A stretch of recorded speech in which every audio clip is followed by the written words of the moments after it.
The story begins in darkness. Not the gentle darkness of sleep, but a dense, suffocating shadow that descended upon Europe on a single night. Friday, October 13th, 1307.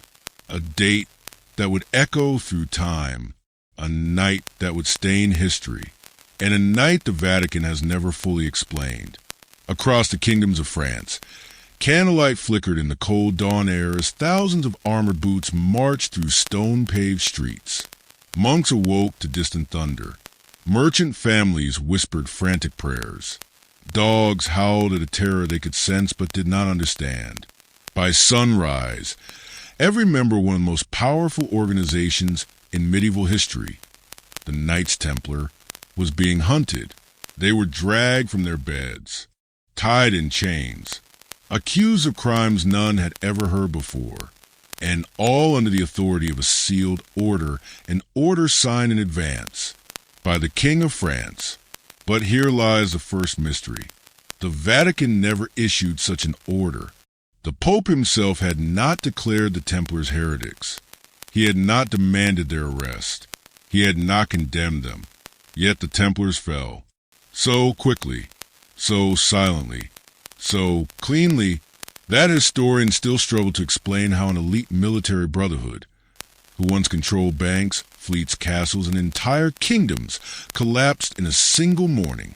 But that collapse was only the beginning, because what happened after their arrest, the missing documents, the sealed testimonies, the forbidden confessions, and the mysterious disappearances of key Templar leaders, is locked away in one place, the Vatican Apostolic Archive, a place the public may never enter, a place where centuries of secrets are not displayed, but buried, a place where the truth about the Templars may still be waiting, the rise of an unstoppable order. To understand why their fall is suspicious, you must understand what they were. The Templars did not begin as warriors. They began as monks, poor, unarmed, devoted only to protecting pilgrims on the dangerous roads to Jerusalem. But destiny had other plans. Within a century, they had become the elite military wing of Christendom, the inventors of early banking, advisors to kings, owners of fleets and fortresses, guardians of relics too sacred to name. Their white mantles, marked with a red cross, struck fear into enemies and awe into allies. And yet, for all their power and all their influence, they remained a mystery, a brotherhood bound by secret rites, esoteric knowledge, and inner teachings they shared only with the highest ranks, teachings the church tolerated until the crusades collapsed, until politics changed, until kings needed enemies to blame, until debts needed to disappear. And then, the Templars' mysteries became dangerous. The secret accusations. The arrest warrants claimed the Templars were guilty of unspeakable acts, denying Christ, spitting on the cross, worshiping a mysterious head, speaking forbidden names, practicing rituals not of the church, guarding relics never approved by Rome. But these accusations came not from the Vatican, but from Philip IV, King of France, a man deeply indebted to the Templars and desperate for money. He needed a reason to erase that debt. He needed the Templars to fall. But the most disturbing part is this. Some accusations were never public. They were whispered only in sealed letters locked inside papal vaults and recorded in documents that modern scholars cannot access. Private notes kept by inquisitors, fragments of testimonies stripped from official transcripts, and pages marked with a chilling phrase, non-divulgandum, not to be disclosed. Something about the Templars terrified someone in power, not the king but the church, because after the arrests, the Vatican did something no one expected. The Vatican's silence. When the world demanded answers, the Pope hesitated. He neither defended the Templars nor condemned them. He stalled. He wrote letters. He requested reports. He delayed the trials again and again. Why? Because he did not trust the accusation. He did not trust the king. And, secretly, he feared what the trials might reveal. The Vatican eventually conducted its own investigation, but the results of that investigation were sealed, placed in archives, hidden under lock and key. For over 7 centuries, the Church kept the truth classified. It wasn't until 2007, exactly 700 years after the arrests, that one document, the Shinon parchment, was finally revealed. It contained one shocking line: "We absolve the Templars of all heresy." The Church had never believed the Templars were guilty. So why were they destroyed? Why let them burn? Why let them disappear? Why let their entire order be wiped from history?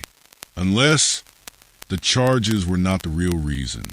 Unless the issue was not what the Templars did, but what they knew. The missing years. Here the mystery deepens. After the fall, the Vatican recorded the fate of thousands of Templars. But for the highest-ranking leaders, Grand Master Jacques de Molay and Commander Giaffaro de Charny, their earliest testimonies are missing, not damaged, not lost, omitted. Entire interrogation sessions do not appear in official archives. Yet later documents reference things they said, implying those testimonies once existed. What exactly did they confess? Why were those pages removed? Where did they go? And who removed them? Scholars have theories. None have answers.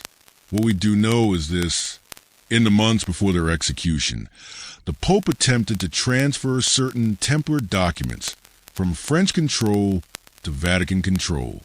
Most were intercepted, but a very few, reached Rome. Those items were sealed inside the papal archive, and they have never been opened since. The rumors that survived across Europe, whispers began to circulate that the Templars found something in Jerusalem, something discovered under the ruins of the Temple Mount, something powerful, something ancient, something that frightened both church and crown. Some said it was a relic, some said it was knowledge, some said it was a document. Whatever the order believed needed saving. Those ships vanished at sea. Some believe they fled to Scotland, others to Portugal. Some say they reached Greenland. A few claim they crossed the Atlantic long before Columbus. But one theory stands apart, a theory whispered by archivists who have studied restricted catalogs. Not all the chests escaped. One was intercepted, delivered to the Pope under a secret escort, and stored immediately in the papal secretum, the private archive of the Pontiff. This chest, according to rumor, contained the very thing the Templars died to protect. Its contents remain unknown, its location unlisted, its fate buried, the truth behind the shadow. The Vatican insists there is no conspiracy. They claim the Templars were victims of politics, not guardians of forbidden relics. But then, why keep their documents sealed for centuries? Why hide interrogation transcripts? Why withhold letters? Why bury testimonies? Why restrict access to archivists only? Why lock away a story they claim has nothing to hide? The deeper one looks, the more the silence grows. The Vatican archives are not a library. They are a vault of uncomfortable truths, unresolved histories, and decisions too explosive to expose. Somewhere in that vault, the real story of the Knights Templar waits, a story the world was never meant to hear. And Chapter 1 ends with one question, the question that opens the door to the entire documentary. What did the Vatican take from the Templars, and why has it remained hidden for more than 700 years? The rise of a brotherhood the Church could not control. The story of the Knights Templar does not begin with swords drawn. It begins with fear. Not the fear of enemies, but the fear of uncertainty. The Holy Land in the 12th century was unpredictable, a place where merchants, pilgrims, priests, and kings lived under the shadow of constant violence.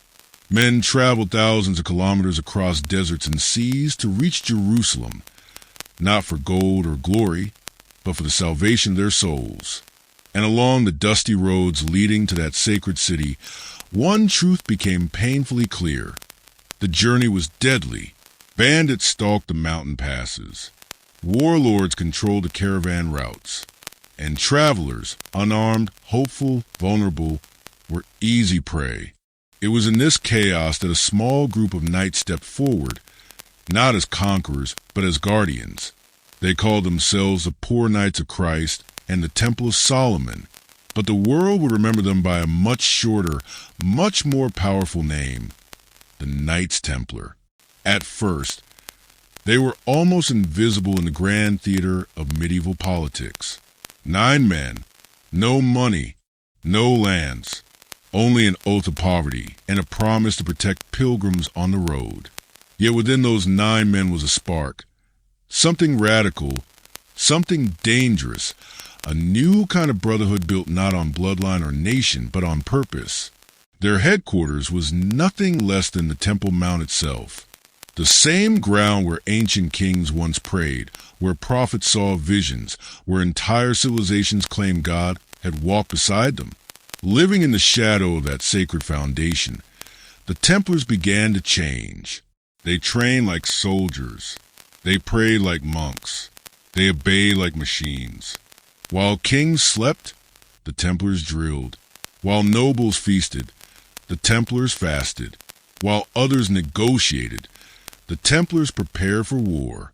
And slowly, quietly, something extraordinary happened. Europe noticed. Word spread from one royal court to another. A group of warriors existed who asked for nothing, feared nothing, and protected everything. A group that could not be bribed, could not be divided, and could not be commanded by any earthly king. The church blessed them. Rulers funded them. Pilgrims worshipped them. And the Templars, once 9 poor knights, became a tidal force. They built fortresses of stone that rose like giants from the desert. They patrolled the roads with the discipline of a modern police force. They created a banking system centuries ahead of its time, allowing travelers to carry letters instead of coin, a revolutionary idea that made robbery pointless. They were warriors. They were bankers. They were engineers. They were spies. They were diplomats. They were a kingdom without borders, answering only to their grand master. And God, but power, true power, never grows without consequences. Behind the admiration, behind the praise, there was another feeling spreading across Europe's thrones and altars. A quiet discomfort, a nervous whisper. For the Templars had become something the Church had never intended, a force too large to control. Independent, disciplined, fanatically loyal to their own rule. And they lived atop the most sacred ground on earth, digging, exploring, searching the foundations of a temple whose secrets stretched back to the age of Solomon. The church began to ask questions. Whispers turned into rumors. Rumors turned into suspicion. What were the Templars finding in their underground chambers? What knowledge had they uncovered? What relics had they carried back to Europe under the cover of darkness? Why were their archives sealed even from bishops and kings? Some said they had found ancient scrolls. Others believed they had unearthed forbidden teachings buried beneath the Temple Mount. A few whispered they had discovered something far more dangerous than treasure: truth. Truth that could disrupt doctrine. Truth that could rewrite history. Truth that the church was not prepared to release. Whether those rumors were true or not, the damage was done. A brotherhood had risen from nothing to become one of the most influential forces in the medieval world. With secrets locked behind stone walls, rituals hidden from public view, and power that rivaled kings. And in the shadows of cathedrals and council halls, one question began echoing. What happens when a holy order becomes stronger than those who created it? Because power does not disappear. It is feared, envied, studied, and eventually targeted.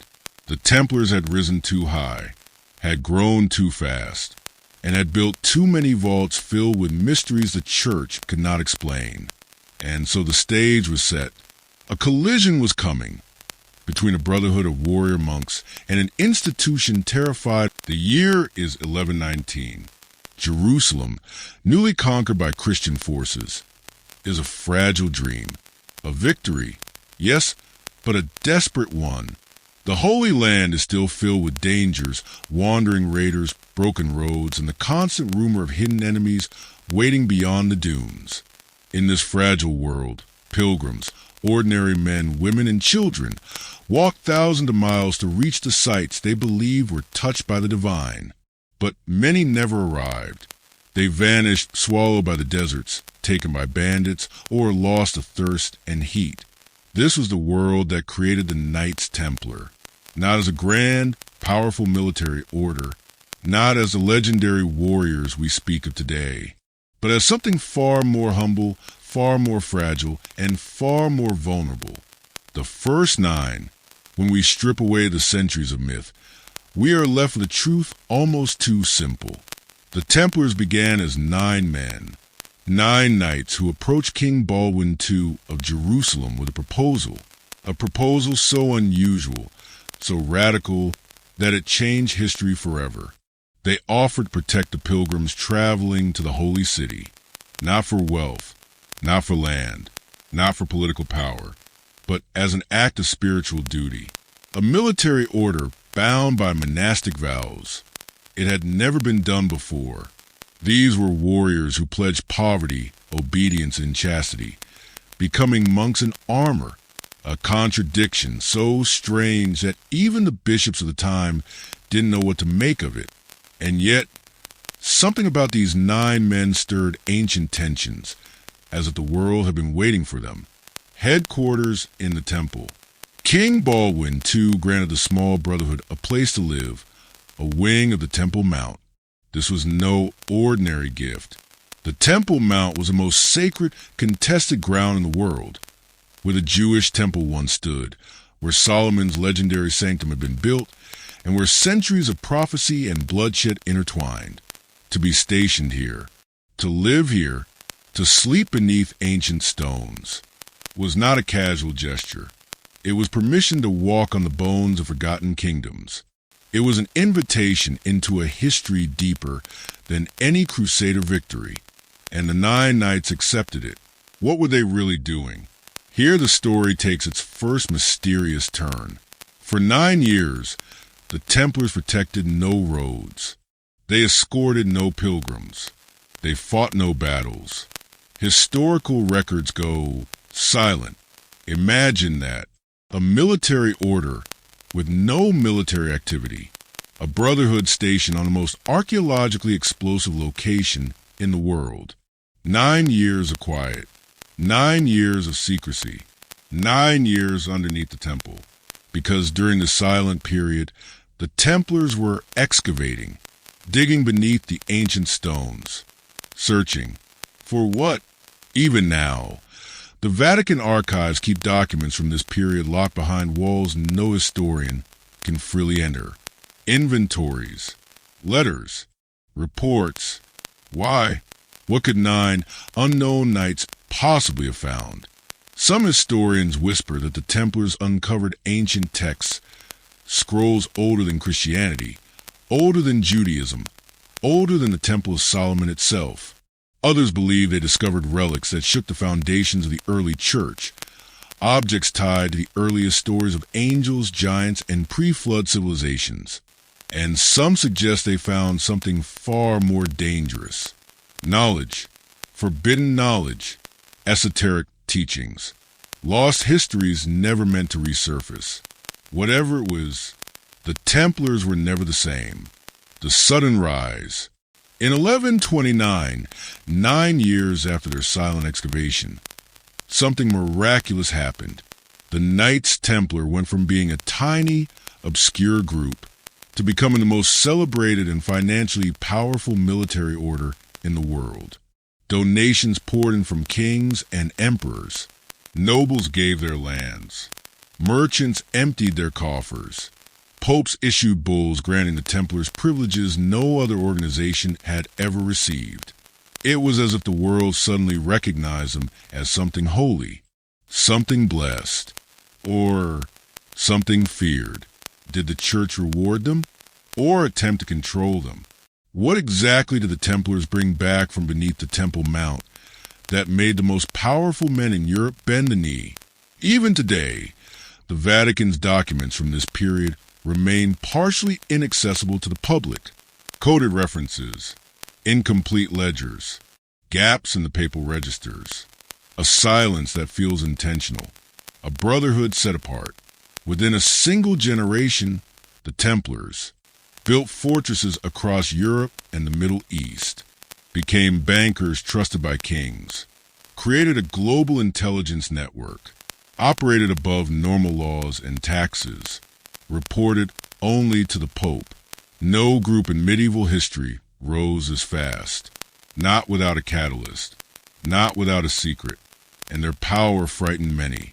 Because the Templars did not simply act like warriors. They acted like men who held a truth that granted them authority beyond crowns or churches, a truth that made them unshakable, a truth that perhaps the Vatican did not fully control, the unspoken fear of the church. The church was an ancient institution, older, larger, and more established than the Templars, but even it began to sense that something was shifting. Templars were no longer just guardians or monks. They were keepers of something hidden. They were expanding too quickly, becoming too wealthy, gaining too many allies. But the real concern was deeper. The Templars acknowledged the church did not. Knowledge from beneath the Temple Mount. Knowledge that could challenge the church's monopoly on sacred history. Reveal ancient truths kept hidden by centuries of interpretation. Expose stories that did not fit the clean, unified doctrine being built in Rome. If the Templars had truly discovered forbidden texts, if they had uncovered ancient angelology, pre-biblical origins, or relics tied to the earliest gods of the region, then the church faced a threat unlike any it had encountered. Not a rival army, not a political rebellion, but a rival truth, a brotherhood that became a legend. By the mid-12th century, the Templars were no longer 9 men. They were thousands. A multinational military, financial, and spiritual order. We believe about angels, divine beings, human origins, and the power structures that have shaped our world for 1,000 years. The first rumors inside the church. The story of the Knights Templar does not disappear all at once. It fades like a candle that has been cupped in both hands, shielded from wind, protected from sight, and slowly smothered by the very palms that guard it. Before the accusations, before the trials, before the sudden midnight arrests that shook Europe, there were whispers, not among kings, not among common folk, but inside the church itself. Inside rooms where no windows opened. Inside chambers where decisions were not recorded in ink, only in memory. The kind of memory that lives in shadows. The Vatican of the early 14th century was not merely a religious center. It was a battlefield of ideas, a place where politics, fear, devotion, and ambition clashed behind closed doors. Inside these stone corridors, long before the Templars' downfall, the first tremors began, not from enemies, but from allies, not from the outside world, but from the inner circle of the church that had once blessed them, the inconvenient power. By this time, the Knights Templar were no longer just a brotherhood of warrior monks. They had become something far more complicated, a banking empire, a military force answerable to no king, a network that stretched from Portugal to Jerusalem, and a reservoir of secrets accumulated during 2 centuries in the Holy Land. For the church, this was both a blessing and a threat. Imagine an order of monks who answered only to the Pope. Imagine their wealth surpassing that of some kingdoms. Imagine their archives growing day by day, filled with maps, rituals, ancient manuscripts, and discoveries from lands untouched by Europe. Some clergy celebrated this. Others feared it, and fear spreads faster than truth. The first questions. The earliest concerns began quietly. A bishop references a troubling Templar rite in a confidential letter. A papal advisor warns that the order's influence is unmeasured and expanding. A royal emissary claims the Templars operate with dangerous autonomy. These documents are not dramatic confessions. They are not accusations of heresy. They are murmurs. They are subtle alarms whispered by men who understood that power, unmonitored, unchallenged, could one day eclipse the authority of the Church itself. Inside the Vatican, these whispers were collected like embers. None burned bright, yet together they created a heat that was hard to ignore. The forbidden discoveries. But it wasn't power alone that worried the Church. It was knowledge. During their time in Jerusalem, the Templars gained access to ruins, scrolls, crypts, libraries, and artifacts older than Christianity itself. Legends claim they found documents beneath the Temple of Solomon, fragments of pre-biblical writings, maps of ancient sacred sites, possibly even early Jewish, Gnostic, or mystical texts that contradicted accepted doctrine. Were these legends true? No one in the medieval church could say for certain. But the possibility was unsettling enough. If the Templars had uncovered information that challenged orthodox teachings, even unintentionally, it would place the church in an impossible position. To suppress them was unthinkable. To ignore them was dangerous. To confront them could fracture Europe. So the Vatican did what institutions often do when faced with the unknown. It watched, it waited, and it kept quiet. Silence became its shield. The first secret meetings.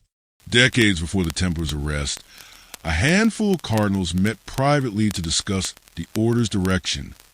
No accusations were made. No decisions were recorded. But these gatherings were first quiet steps toward a larger storm. Around this time, subtle changes began. Templar reports were reviewed more carefully. Papal messengers were instructed to monitor their movements. And some documents involving the order, financial, political, or religious, were placed into a section of the Vatican archive marked privatus. Not forbidden, not condemned, just set apart. Hidden in plain sight, a growing divide. By the late 1200s, the Templars' influence had reached a point where even friendly clergy became uneasy. A divide grew between those who saw the Templars as protectors of pilgrims and those who saw them as protectors of their own expanding power. The Church needed them, but it also feared them. And inside the Vatican walls, this fear took shape not as conspiracy, but as concern. Concern that the Templars were becoming a force beyond guidance, beyond correction, beyond the Church's ability to restrain. The silence before the storm. By the time King Philip IV of France began plotting against the order, the Church was already standing at the edge of a dilemma. Some Vatican officials believed the Templars were innocent. Others believed the Templars were dangerous. But all agreed on one thing.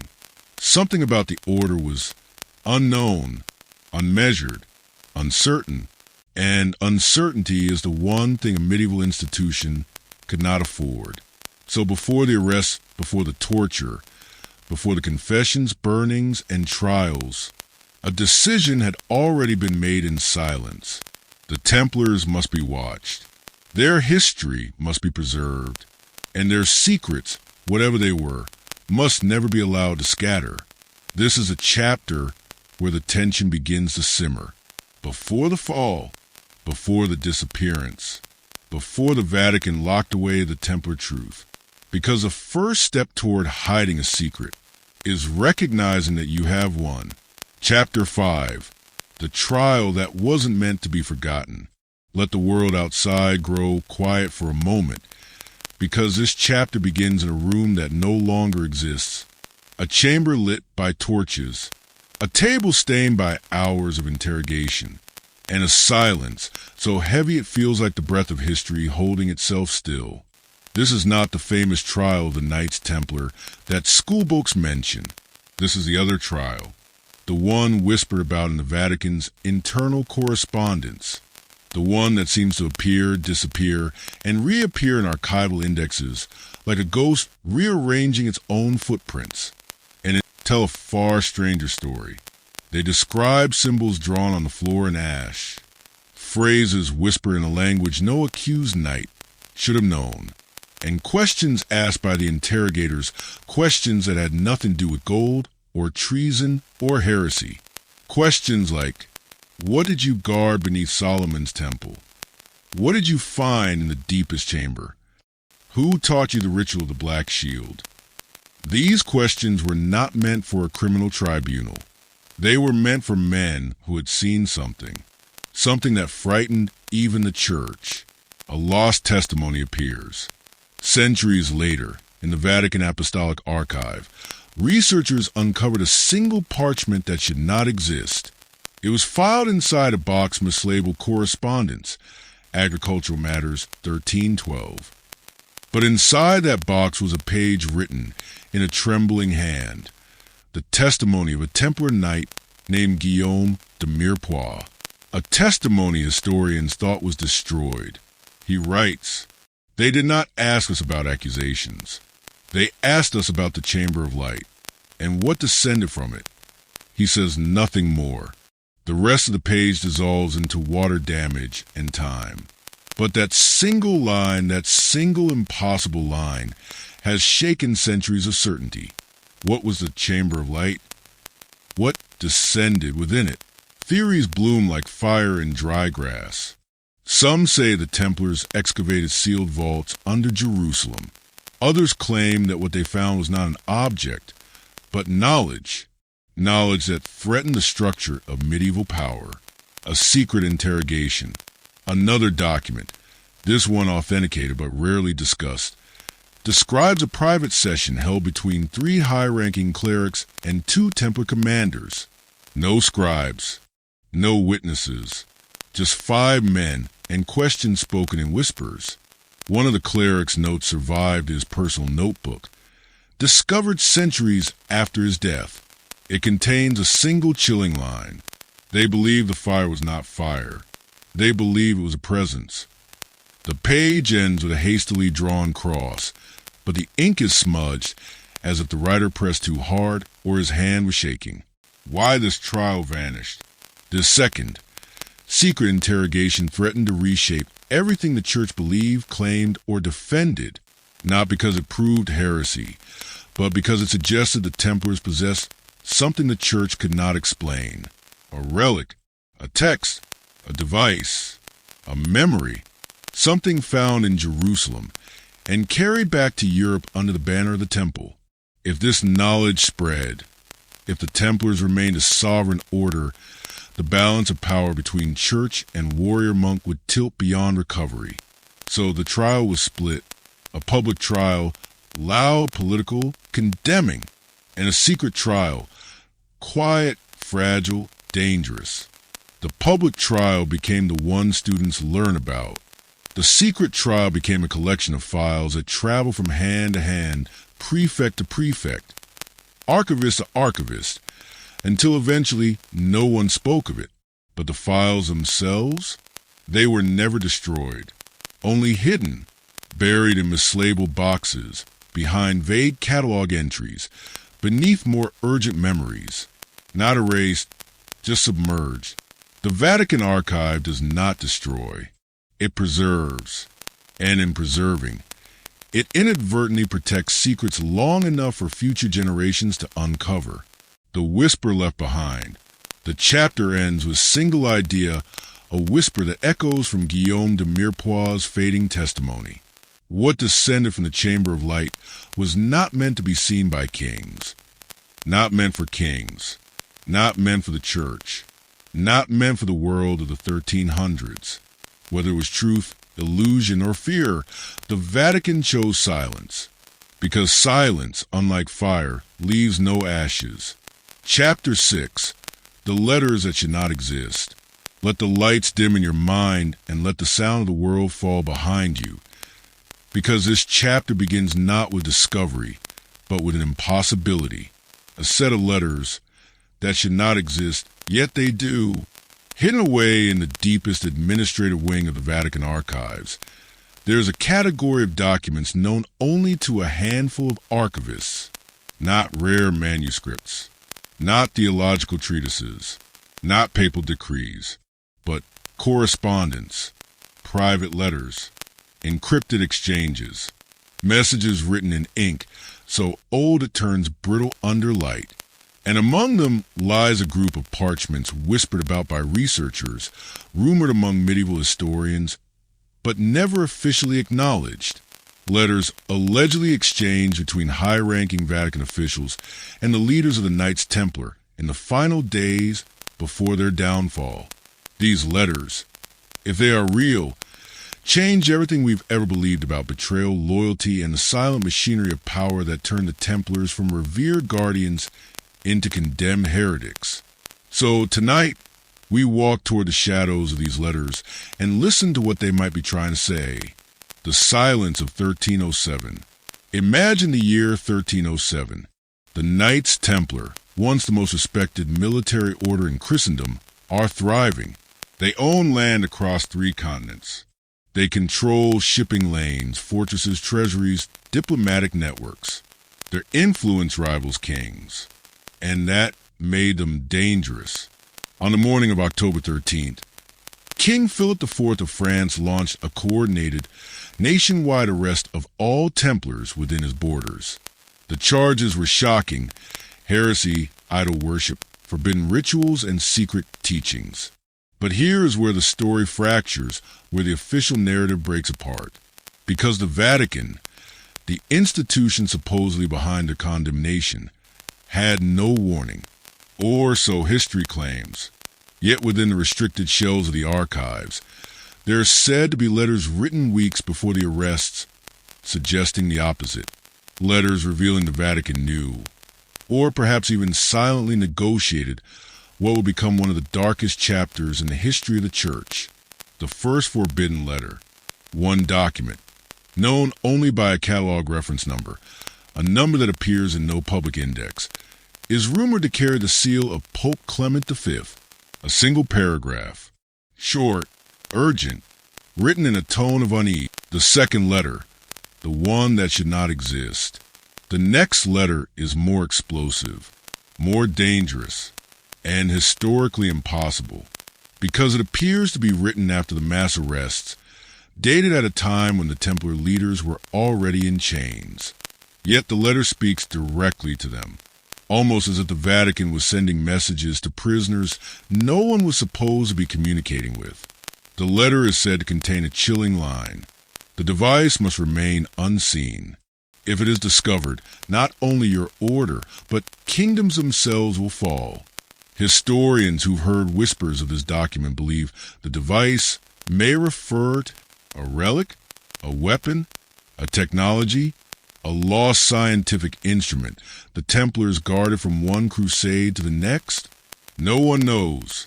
And those who claim the Vatican possesses such letters, those who speak anonymously, cautiously, often disappear from the academic conversation without explanation. The broken seal.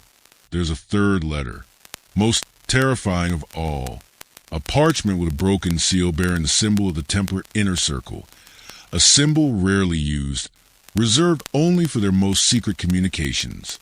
This letter is rumored to be the one that caused certain archivists to classify the entire bundle as non-consultable, not for preservation, not for fragility, but because its contents were considered destabilizing to historical continuity.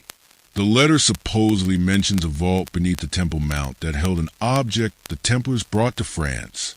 Not gold, not documents, not relics, but something described only as the engine of the Watchers, a phrase with no clear meaning. Unless you dive into the forbidden texts of early biblical mythology, stories of angels, divine tools, and machines of impossible purpose. If this terminology is genuine, then the Vatican didn't just hide evidence of political betrayal. They hid something far older, something far more dangerous, something tied to the very origins of biblical mystery. The question no historian wants to ask: If even one of these letters is authentic, then the official story of the Templars' downfall is incomplete or intentionally rewritten. But a darker question rises. Were the Templars condemned because of what they believed, or because of what they protected? And if the Vatican archives truly contain proof that the Templars discovered something extraordinary, an ancient device, a forbidden relic, a technology misunderstood in the Middle Ages, then the silence of the archives is not just historical caution, it is active protection, a shield drawn across centuries to hide something the world may not be ready to understand. The letters remain sealed, their contents unknown, their truth unspoken, but their shadows, their whispers, continue to reach beyond the locked doors of the archives. And Chapter 7 will take us even deeper into mystery of what the Templars uncovered, and why the Vatican cannot let that secret escape. Chapter 7. The Hidden Battle Beneath the Cross. Let the world outside fall away for a moment, because this chapter does not begin in church or a battlefield or a dusty archive room. It begins in a silence so dense, so ancient, that it feels like standing at the edge of a cliff, listening to the heartbeat of the earth itself. The Knights Templar were warriors, yes, but they were not merely guardians of pilgrims or protectors of holy roads. They were guardians of information, of objects, of truths buried deeper than any sword could ever reach. Most people believe that the Templars' final enemy was King Philip IV of France, a greedy monarch choking on debt, a ruler who feared their influence, envied their wealth, and dreaded their whispering popularity. But the true battle, the real one, was fought between the Templars and the Church itself. Not a battle of weapons, but a control. Control over ideas. Control over dangerous discoveries. Control over what humanity was allowed to know. And this is the battlefield that leads us directly to the Vatican archives. A secret the Church could not ignore. In the early 13th century, long before the downfall of the Templar order, rumors began to circulate through the monasteries and halls of Europe. Whispers that the Templars, during their excavations beneath the Temple Mount, had found something that should never have been disturbed. Not treasure, not gold, not relics of saints, but documents, ancient writings, older than kingdoms, older than Christianity itself, older, some claimed, than the flood, fragments written in languages no scholar fully recognized, symbols that matched nothing in biblical records yet felt undeniably familiar, as if they were the skeletal remains of forgotten spiritual science. And within these documents were descriptions of rituals of celestial beings, of knowledge said had been given to mankind before humanity could understand it, knowledge that could elevate a person or destroy them, knowledge that could empower an institution or tear it apart. This was the spark. This was the reason the Vatican moved from curiosity to fear. The Templar threat. To the Church, these discoveries posed three dangers. First, the Templars were not simple soldiers loyal to the crown. They were monk warriors, educated, organized, fiercely independent. They obeyed only the Pope, but over time, they had built a secretive internal hierarchy that answered to no throne on earth. Second, they controlled the greatest banking network the medieval world had ever seen, a financial empire more stable than kingdoms. Money flowed through their temples like blood through the veins of a living creature. Third, if they truly possessed ancient writings that challenged established doctrines, then they held something more powerful than wealth or military force. They held the capacity to rewrite the boundaries of religious authority. And that was a threat the Church could not allow to grow. The meeting that never made it into history. There are accounts, hidden in obscure manuscripts, locked behind layers of caution and dust, of a private meeting between senior Templars and Vatican officials, a brotherhood growing too independent. In the 1200s, the Templars were no longer merely defenders of the Holy Land. They were a global network. spanning castles, ports, and outposts across Europe and the Middle East. They answered to no king, no emperor, and increasingly not even a Rome. Their initiation rites were secret. Their archives were sealed. Their discoveries in Jerusalem, in the ruins beneath Al-Aqsa, were never fully disclosed. The secrecy to outsiders looked like pride. To the Vatican, it began to look like heresy. And yet, no one dared challenge them. Not openly. Not while they remained the most elite fighting force in Christendom. But power has a strange gravity. It pulls attention. It awakens fear. And in the Apostolic Palace, concern slowly shifted into suspicion, a warning hidden in a letter. Among the few surviving clues from this time is an obscure communication, a letter written by an anonymous cleric to a cardinal in Rome. It reads like a warning. They have become a kingdom within a kingdom. Their loyalty is to the master, not to the church. Their secrets multiply. I fear what may grow in shadow. The Vatican did not act immediately. Powerful institutions rarely do. Instead, they watched, waited, gathered whispers and testimonies. They understood a truth older than the crusades. Secrets destroy trust, even before they are revealed. Rumors spread, but quietly, across Europe. Strange stories began to circulate among the clergy. The Templars worshipped in darkness. They guarded objects too dangerous for public. Their rites involved names not found in Scripture. They held relics that contradicted church doctrine. Most of these were not accusations. Not yet. They were questions. But questions, when repeated often enough, become a weapon. And the Vatican kept every rumor filed away, every testimony recorded, every doubt preserved, not to act upon immediately, but to prepare. An institution with centuries of memory knows how to wait. Inside the temple headquarters, a quiet realization. Meanwhile, the Templars sensed something changing. At first, it was small. Fewer invitations from Rome, less collaboration with church envoys, more restrictions on their movements and banking privileges. Then there were the Watchers, priests who asked too many questions, cardinals who demanded access to their records, spies who followed their shipments between commanderies. The Templars understood what this meant. Rome no longer saw them as soldiers. They saw them as a threat that needed to be monitored and eventually dismantled. The night of recognition. There's an old legend, one not found in official histories, but whispered in esoteric circles. It tells of a night when the Templar leadership gathered in Paris. A storm raged outside, hammering the stone walls.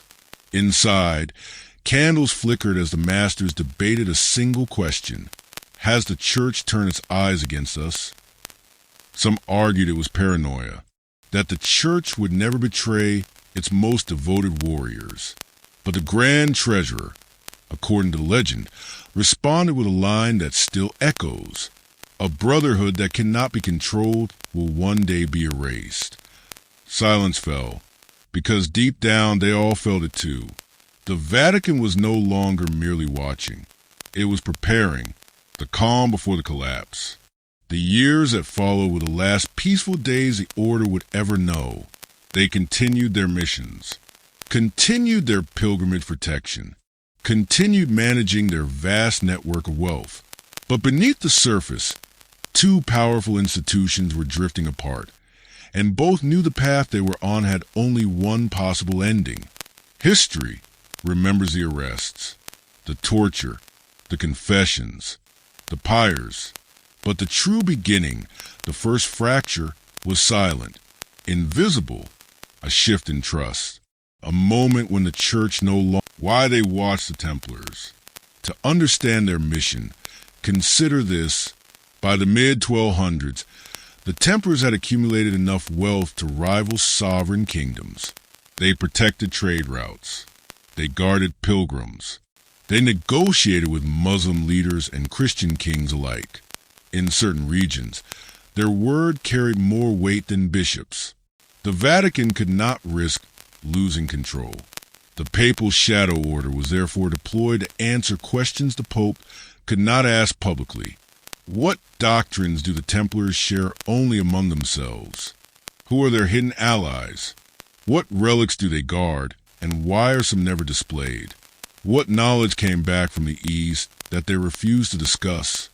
Why do their private rituals differ from their public ones? The Templars, for all their discipline, were not monks confined to cloisters. They lived on battlefields in foreign lands, among scholars, mystics, and merchants. Their worldview was broader than that of most European clergy, and broad worldviews are dangerous in rigid systems, especially when relics, forbidden texts, or mystical practices are involved. The papal shadow order documented everything: letters, rumors, treasury movements, unexplained journeys, whispers of relics smuggled from Jerusalem before the Crusader kingdoms fell. Everything was inked into reports. Reports sealed with sigils that do not appear in any official church history book. Reports now believed to be stored deep inside the Vatican archives, in sections closed to all researchers. Their methods. The papal shadow order operated very differently from the Templars. Templars acted in daylight. They marched, they built, they governed. But the shadow order?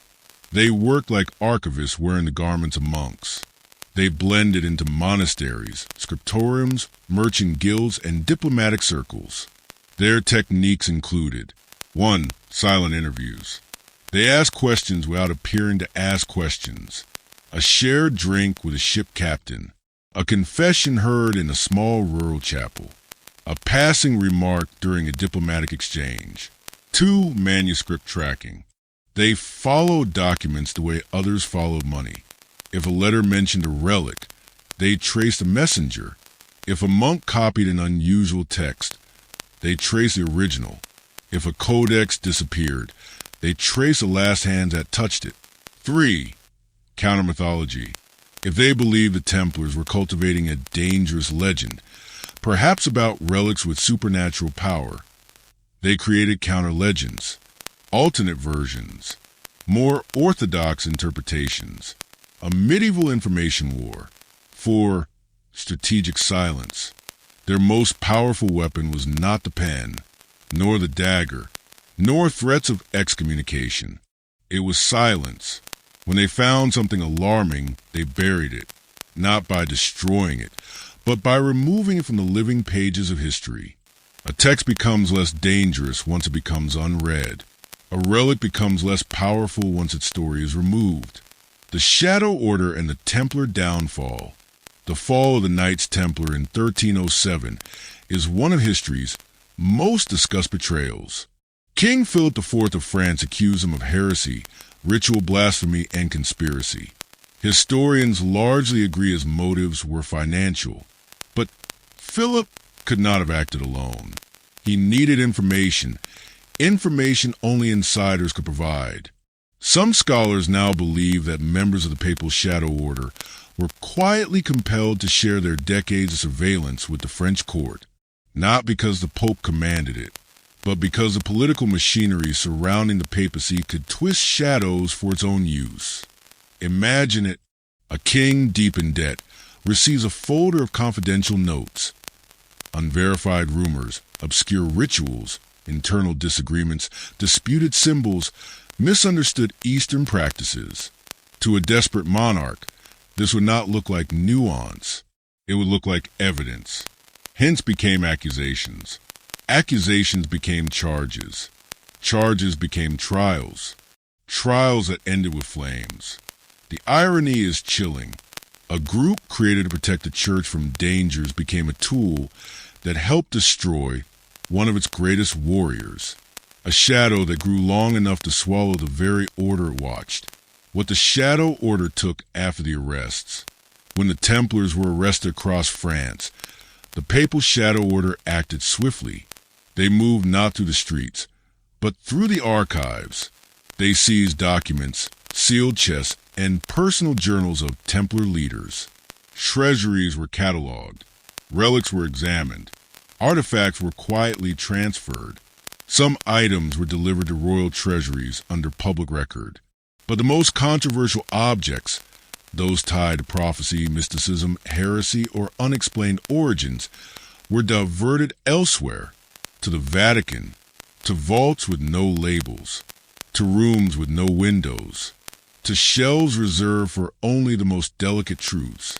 Some historians believe these include scrolls from the Temple Mount excavations, logs describing encounters with Eastern mystical groups, maps of lands unexplained by medieval geography, fragments of texts claiming hidden bloodlines, references to relics never disclosed publicly, accounts of visions or machines from ancient ruins, not confirmed, not proven, but plausible, too plausible, because the papacy could not afford to allow such items, whatever they were, to fall into the hands of kings or rivals or future heretical movements.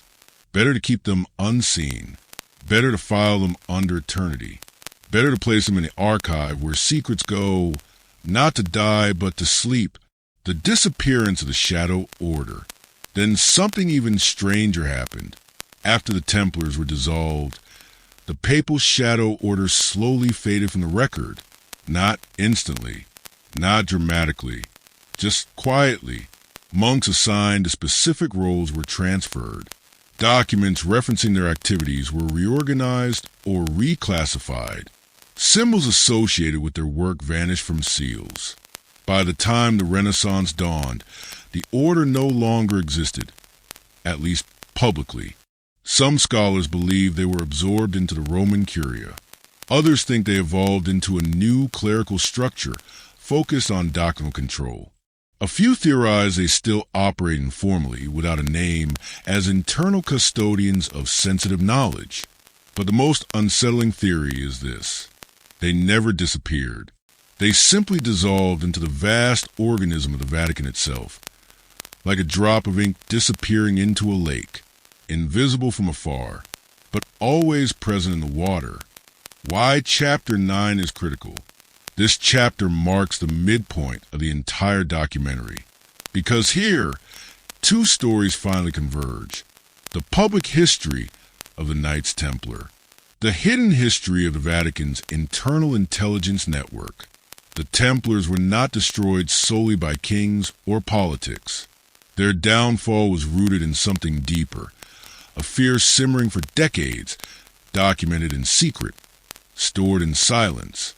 Fear of their influence, fear of their ideas, fear of what they found, fear of what they carried home. The papal Shadow Order did not wield swords. They wielded something far more powerful: interpretation. And in the medieval world, the interpretation of a symbol, a ritual, a text could mean the difference between sanctity and heresy. Their interpretations, collected in files now locked away, became the soil from which accusations eventually grew. The final image.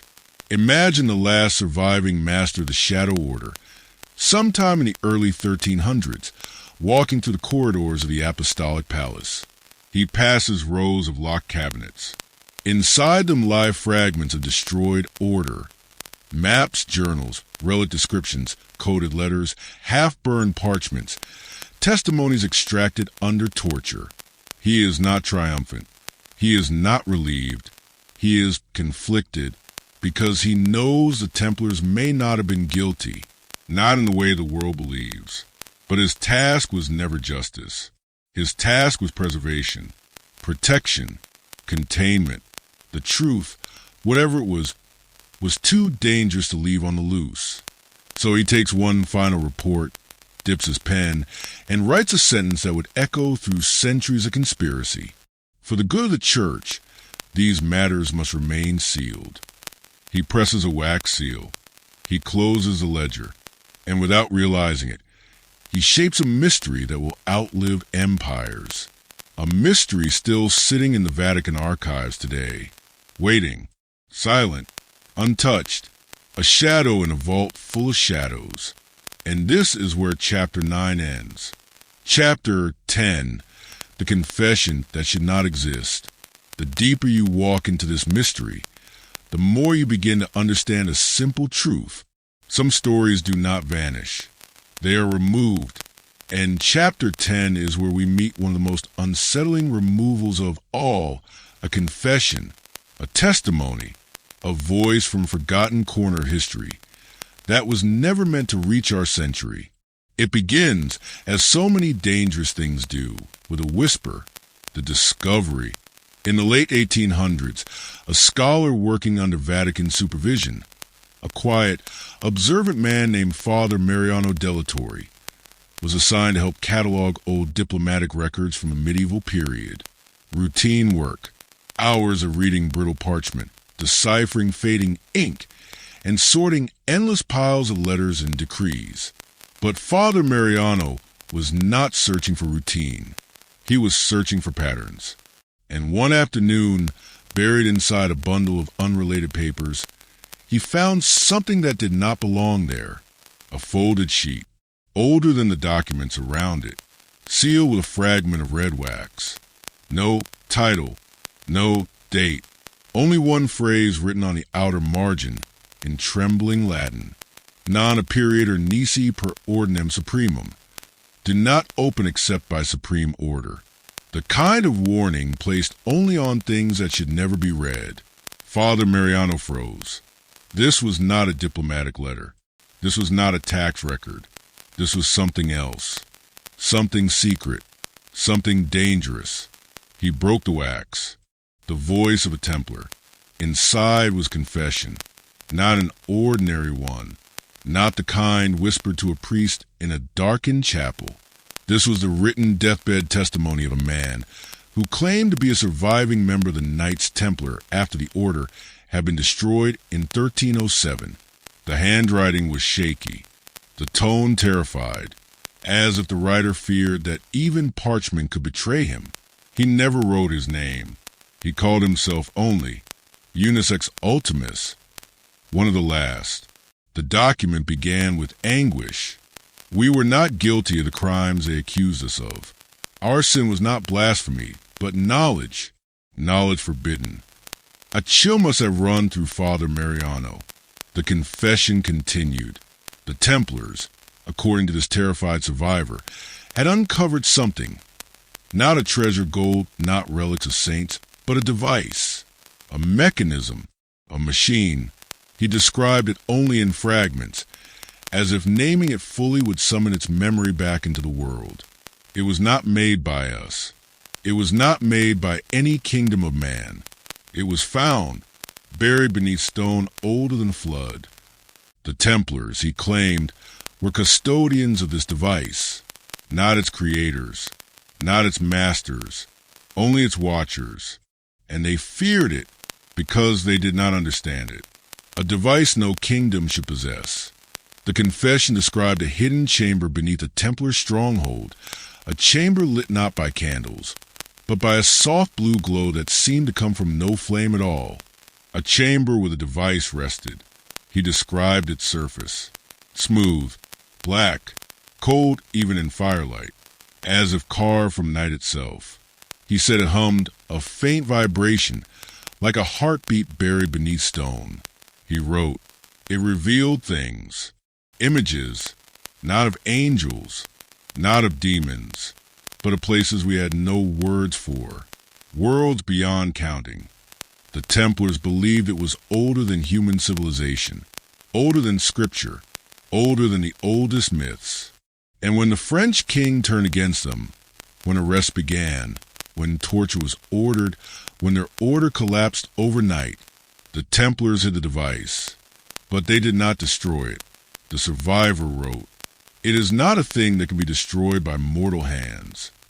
And then, we entrusted it to the only authority powerful enough to protect it, or to bury it forever. The confession ended with a line that made Father Mariano's blood freeze. We delivered it to the custody of the Holy See, into the secretum, and prayed they would never use it. The secretum, the Vatican's private archive. Father Mariano's silence. Father Mariano sat alone in the lamplight, reading the confession again and again, while the walls seemed to close around him. A Templar survivor, a mysterious device, a transfer of that device into church custody. If this confession was real, then the archive he worked in every day might be holding something far more dangerous than forgotten letters and dusty manuscripts. He took the confession to his superior, and within 24 hours, he was reassigned. No explanation, no discussion. The confession vanished from his desk, and Father Mariano never saw it again. He lived quietly for the rest of his life, never published his findings, never spoke about that day. But in his private diary, one line appears, a line preserved only because his family donated his journals after his death. It reads, "I have seen a document the church will never allow the world to read, not because it threatens faith, but because it threatens history. The echo today, modern archivists deny any knowledge of such a confession. Historians dismiss it as a legend, a fable, a misfiled forgery. But every legend begins with a fragment, a whisper, a single page surviving when all others burn. And in the silent depths of the Vatican archives, where millions of pages rest untouched for centuries, is it truly impossible that one confession, one fragile testimony, lies hidden in a box with no label? A story the world was never meant to hear? This is Chapter 10, the chapter where the past speaks, from a voice that should no longer exist. And it asks us a question. What was the device the Templars feared? And why did they believe only the Vatican could bury it forever? Chapter 11, the disappearance that should have been impossible. The night of October 13th, 1307, did not end with the arrests. It merely opened the first page of mystery that still breathes through the Vatican archives, a mystery centered on absence, not presence. What followed in the days after the crackdown was a silence so large, so unnatural, that it became its own kind of evidence. Templar strongholds, once vibrant military monastic fortresses, were found emptied.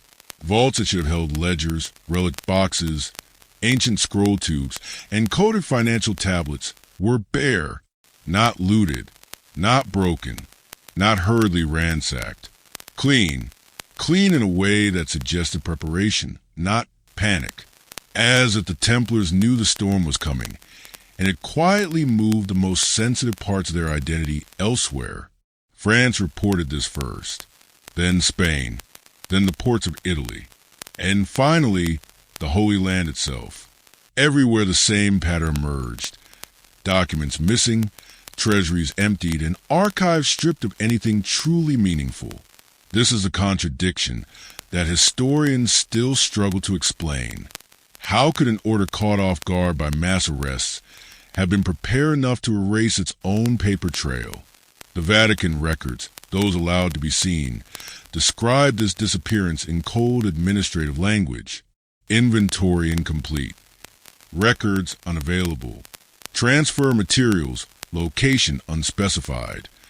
But beneath those lines lies a quiet but thunderous implication.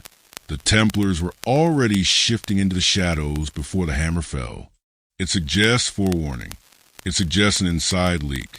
It suggests knowledge that reached them through channels we cannot trace. And most unsettling of all, it suggests that some of the men who interrogated the Templars already knew exactly what items were missing before they even searched for them. The questions multiply. Who warned the Templars? Who orchestrated the removal of their archives? And where, after 7 centuries, are those archives now? A handful of researchers believe the answer sits inside the Vatican, in a part of the Apostolic Archive not listed in any public catalog, a section that predates the archive's official founding, a sealed suite of rooms that the archivists refer to only as El Deposito Antico, the ancient deposit. What lies inside is not mentioned in the official inventory. There is no index, no shelf guide, no microfilm, no digital record. Only a name, only a whisper, only a rumor passed among scholars who never admit to believing rumors. Some say it holds the original Templar rule drafted in Jerusalem. Others claim it holds maps showing Templar expeditions never recorded in European history. And a few, quietly, carefully, wonder if it holds items that should not exist at all. Objects the Templars discovered beneath the Temple Mount. Objects they believed were too dangerous to destroy. Objects that, if revealed, could rewrite the story of three major religions. But whether these whispers are truth or myth, one fact towers above them all. The Templars vanished their archive before the world tried to vanish them. It was not fear. It was strategy. It was not failure. It was transition. It was a moment the Templar identity fractured into two timelines. The public timeline, which ended in fire, and the hidden timeline, which continued in secrets. Chapter 11 is the hinge between those two worlds. It is where the knights disappear from the visible stage, and their shadow begins to move through corridors we cannot see. And in the Vatican's deepest rooms, in the catalog with no catalog, the echo of that disappearance may still be waiting. Scroll Chapter 12. Title: The Pilgrim Who Saw Too Much. Close your eyes for a moment and imagine Europe in the late Middle Ages. The roads were rough, the forests were deep, and between every town lay a silence full of danger. But still they walked. Pilgrims, thousands of them. Ordinary men and women searching for forgiveness, miracles, healing, or simply meaning. And among them was one man whose journey would take a turn he never asked for. A man whose name appears only once in a nearly forgotten letter, buried in a monastery archive in Provence. A name that, for centuries, caused more trouble than anyone expected. Brother Matthew. Not a knight, not a monk, not a scholar. Just a pilgrim, walking toward Jerusalem with a worn cloak, a wooden staff, and a faith that carried him through storms and sickness. But fate had a different path in mind. The night in Cyprus. It began in Cyprus. The island was a crossroads of worlds. Merchants from Venice, soldiers from France, spies from every kingdom. And in the shadows, the last scattered survivors of the Knights Templar. By this point, the Templar order had already fallen. Their Grand Master burned at the stake. Their lands confiscated. Their name whispered only in fear or loyalty. But not all of them vanished. Some Templars fled into the mountains. Some vanished into new identities. And some, according to a handful of strange medieval letters, continued guarding something they refused to abandon. Brother Matthew arrived in Cyprus at the worst possible moment. He stayed in a small, cheap hostel near the port, a place where sailors drank and pilgrims prayed. That night, he heard shouting outside, armored boots, torches, a command barked in French. He peeked through a crack in the wall, and that small act of curiosity became a mistake of his life. The secret procession. A group of men in half-concealed Templar armor were escorting a single chest, small, iron-bound, carried by four men with trembling arms as though it was impossibly heavy. Not heavy in weight, but heavy in consequence. They moved in silence. No banners, no emblems, no prayer, as if they were transporting something the world was never meant to see again. Matthew's heart pounded. He saw symbols carved into the wood. Foreign, angular shapes not used in Christian relics. Symbols he would later describe as letters that were not letters, shapes that seemed to move when the torchlight passed across them. One of the Templars noticed him. A torch turned, a sword rose, and everything went dark. The interrogation. Matthew awoke in cellar, hands tied, breathing dust, surrounded by men whose faces were hidden. They questioned him gently at first, then harshly, then with the cold patience of men, deciding his fate. Who do you serve? Who sent you? What did you see? But Matthew was no spy, just a terrified pilgrim who had seen something the Templars could not risk being spoken aloud.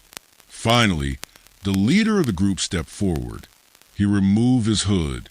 His face was scarred, not by war, but by something deeper, something spiritual. He whispered to Matthew, "You saw nothing, and if you value your soul, you will remember nothing." Then he placed a hand on Matthew's head and prayed a prayer the pilgrim had never heard, a prayer in a language that felt older than Latin, older than Hebrew, older than Scripture itself. The room grew cold. The torches flickered, and Matthew lost consciousness once more. The escape that shouldn't have been possible. When he woke again, he was outside the city, unbound, unharmed, alone. His bag rested beside him, but inside it, he found a piece of parchment, folded, sealed with wax bearing the unmistakable cross of the Templars. He did not dare open it. Instead, terrified beyond reason, he boarded the first ship heading back to Europe. He swore to forget what he had witnessed. But fear has a strange way of preserving memory, even when the mind tries to bury it. The letter that reached the church. Years later, Matthew confessed everything to a priest in a small village in France. The priest panicked. He wrote a letter to his bishop. The bishop forwarded it to Rome. And so, the story of Brother Matthew entered the Vatican's private archive. His name, his account, and a single chilling note added in the margin by a Vatican scribe. The chest described Matthew's rumors of the Arcum Signorum, a device said to contain writings predating Moses. Another note followed. Immediate suppression recommended. And so, the pilgrim's testimony was sealed away, not because it was heresy, not because it was false, but because it pointed toward a truth the church feared would unravel everything, a secret guarded not just by monks, but by the remnants of a warrior order the church had already tried to erase. The lingering mystery. What was in the chest? A lost artifact? An ancient manuscript? A forbidden device tied to civilizations older than Scripture? We do not know. But the Vatican Archivum Secretum still holds a record of Matthew's story, filed under an obscure Latin code known only to archivists. And even today, researchers say that folio is still classified as Chapter 13, the Vatican's silent accusation. The truth is often not delivered with a shout. Sometimes it arrives quietly, folded inside a gesture, hidden inside a decision, buried inside a silence that continues for centuries. By the time we reach the early 14th century, the Knights Templar are already legends in their own lifetime. They are protectors of pilgrims, the warriors of Jerusalem, the financial backbone of kingdoms, the custodians of relics whose origins no chronicler dares describe too clearly. But something else is happening, quietly behind the visible world. A tension, thin as a strand of silk, sharp as a blade, is forming between the Templars and the church they vowed to serve. Not openly, not in public, but in the way powerful institutions sense danger long before danger speaks. It begins with reports, tiny, almost forgettable. A bishop who hints at unusual rituals. A royal advisor who complains about the Templars' independence. A papal clerk who writes that the order has grown beyond proper obedience. None of these statements are accusations. Not yet, but history rarely reveals its earthquakes until after the quiet trembling begins. Inside the Vatican, the papal secretaries handle reports from across Christendom. Some are routine, some are political, but a select few are carried not to the public archives, not to the Vatican Library, but to a different wing entirely, the private archive, the secretum. And among these secret files are letters about the Templars that never appear in any public record, not because they were proof of guilt, but because they were signals, hints, warnings. To understand the fall of the Knights Templar, you must understand the Vatican's logic. The Church moves slowly, methodically, deliberately. It does not accuse lightly, nor does it act recklessly, but it also watches for danger. And the Templars, by the 1300s, had become something unprecedented. A military order richer than most kingdoms. A network of strongholds stretching across Europe and the Holy Land. An organization whose loyalty was often to itself. Popes had relied on them. Kings feared them. Merchants owed them. And the common people revered them. No other Christian order held such power. So the Vatican begins to observe. Quietly, a request here, an inquiry there, a letter to a bishop asking for clarification, a private discussion with a cardinal about concerns. These are not attacks. They are the murmur beneath the surface, the Vatican's way of feeling its way through the dark. In this period, secrecy within the Church is not sinister. It is protective.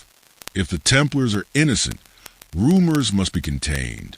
If the Templars are guilty, scandal must be controlled. Remember, the Church is the moral spine of Europe. A public crisis could break nations. And so, the Vatican's method is simple. Gather quietly, analyze quietly, decide quietly, act, only when the evidence becomes undeniable. But the Templars did not understand this method. They were men of swords, not scrolls. They believed that transparency came from glory in battle, bravery in danger, and honor in loyalty.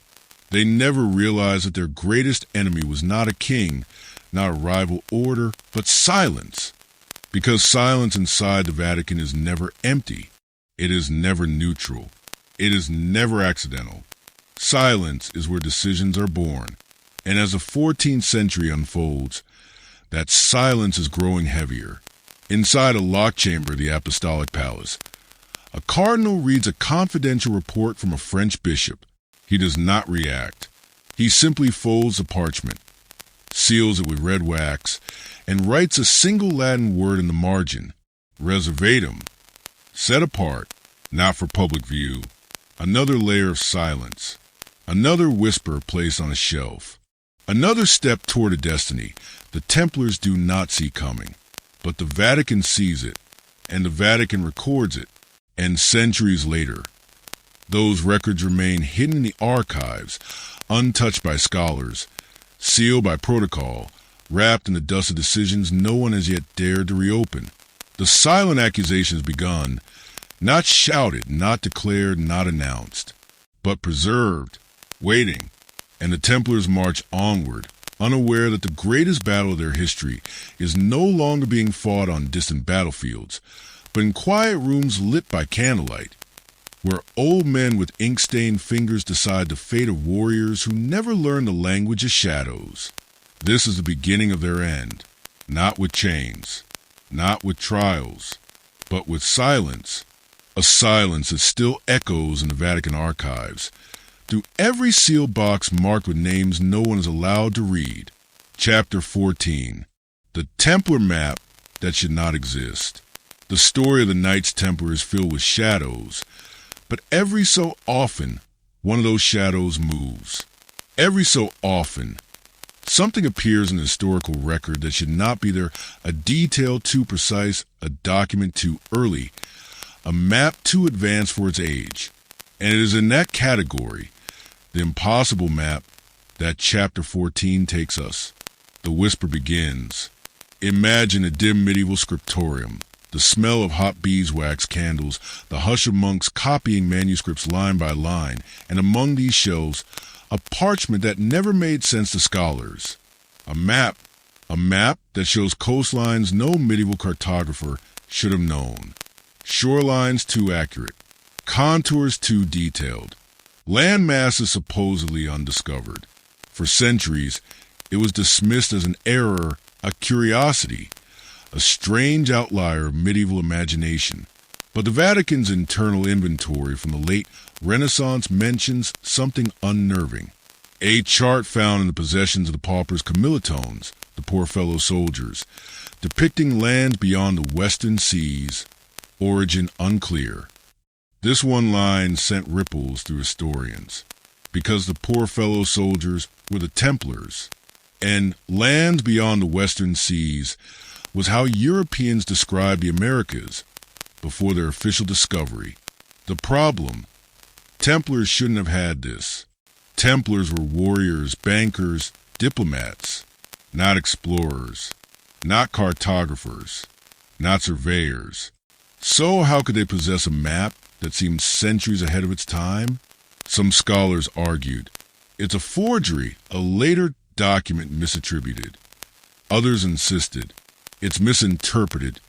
The shapes are coincidental, but a few, very few, found something the others overlooked. Hidden in the margin, barely visible under centuries-old grime, was a marking, a symbol, a red Jerusalem cross. The Templar cross, drawn with a distinct angular calligraphy, used only between the years 1180 and 1300, centuries before Columbus, centuries before global navigation. And that changed everything. The silent years. After the Templars fell in 1307, their documents were scattered, confiscated, misfiled, absorbed into other archives. Some went to France. Some vanished into private collections.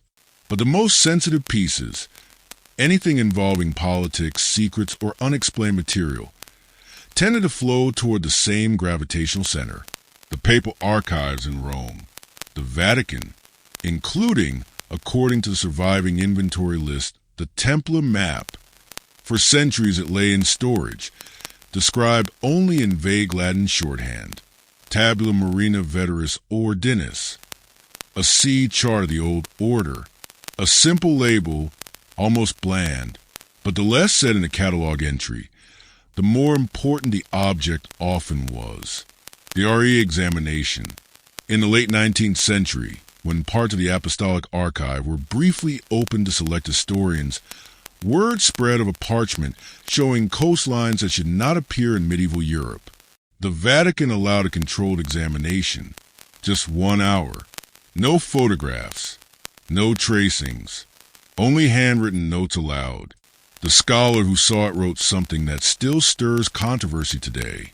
If genuine, it implies the order possessed geographic knowledge unrecorded in any other source of its century.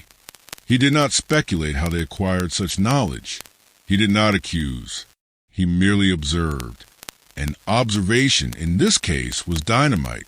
The document was then resealed, returned to storage, access restricted, and for more than 100 years, it has not been viewed again.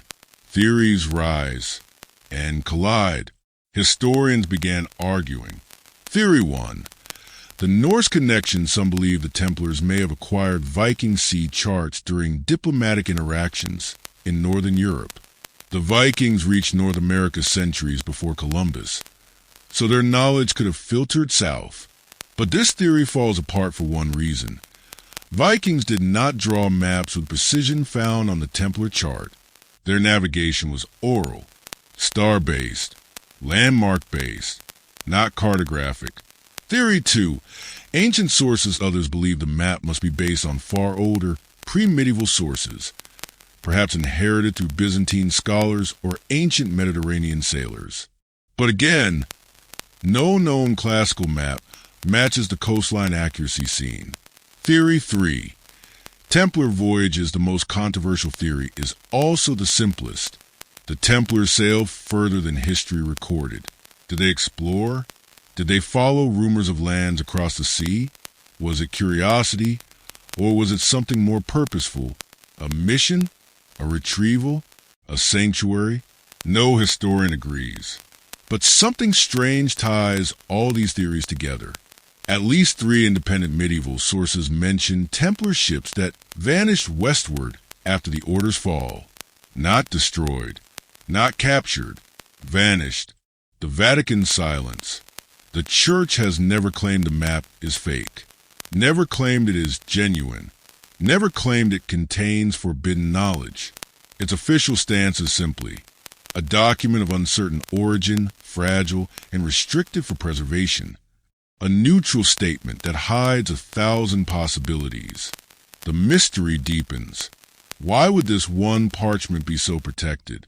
Why does it appear only briefly in 19th century notes? Why has every request to re-examine it since been declined? Because sometimes the danger is not what the map shows. The danger is what the map implies. If the Templars truly possess advanced geographical knowledge, it means they were part of a larger network, a hidden chain of information stretching across civilizations, a thread that touches the Crusader states, Byzantine scholars, Islamic astronomers, ancient seafaring traditions, and perhaps civilizations much older than recorded by the Church or the West. A thread that makes the Templars not just warriors, not just bankers, but keepers of something bigger. Knowledge. Forbidden? Forgotten? Or simply too complicated for the world of their time? The final question. Chapter 14 ends with a whisper, not an answer.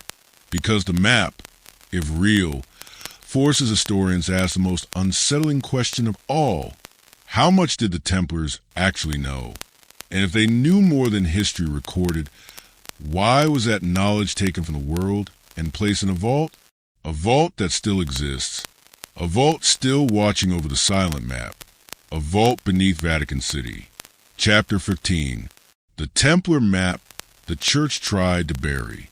The deeper you travel into the history of the Knights Templar, the more you begin to sense a pattern. Not a pattern drawn in ink, but a pattern carved into silence. A silence that stretches across centuries to silence protected by those who believed the world was not ready for what the Templars once carried. And in this chapter, that silence finally cracks. Because here, buried in dust and controversy, lies one of the strangest claims ever associated with the Vatican archives. The existence of a Templar world map, a map not of territories, but of forbidden knowledge. A map the Church allegedly locked away, not because it was false, but because it was too disruptive, too impossible, too far ahead of its time. The rumor of the world that shouldn't exist map. The story begins in the late 1600s, when a Jesuit historian named Father Orsini recorded a troubling confession from an elderly Vatican librarian. A harmless conversation, a cup of wine, and then a whisper. There is a map in the archive, showing lands no Christian had reached before the New World was ever found. Orsini dismissed it at first. A tall tale, an exaggeration. But the old man insisted. It came from the Templars. They found something, or someone.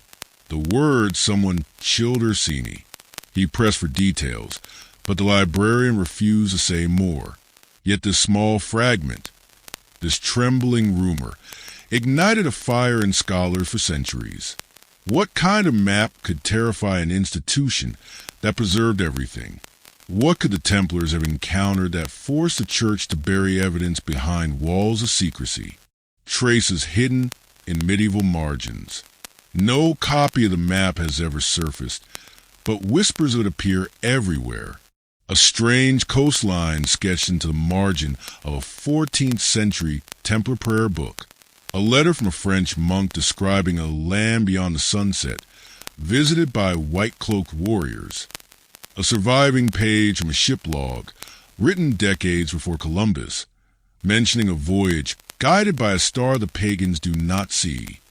Individually, these clues seem meaningless.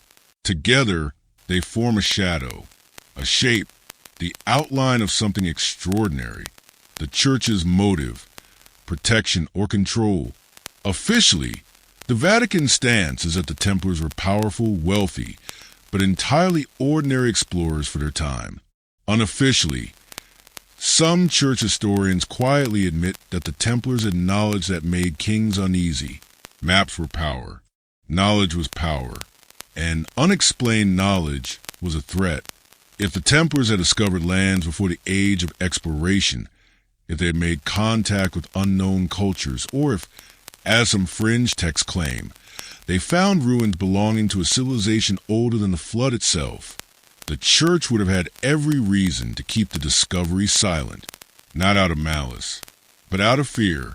Fear of chaos, Fear of rewriting salvation history.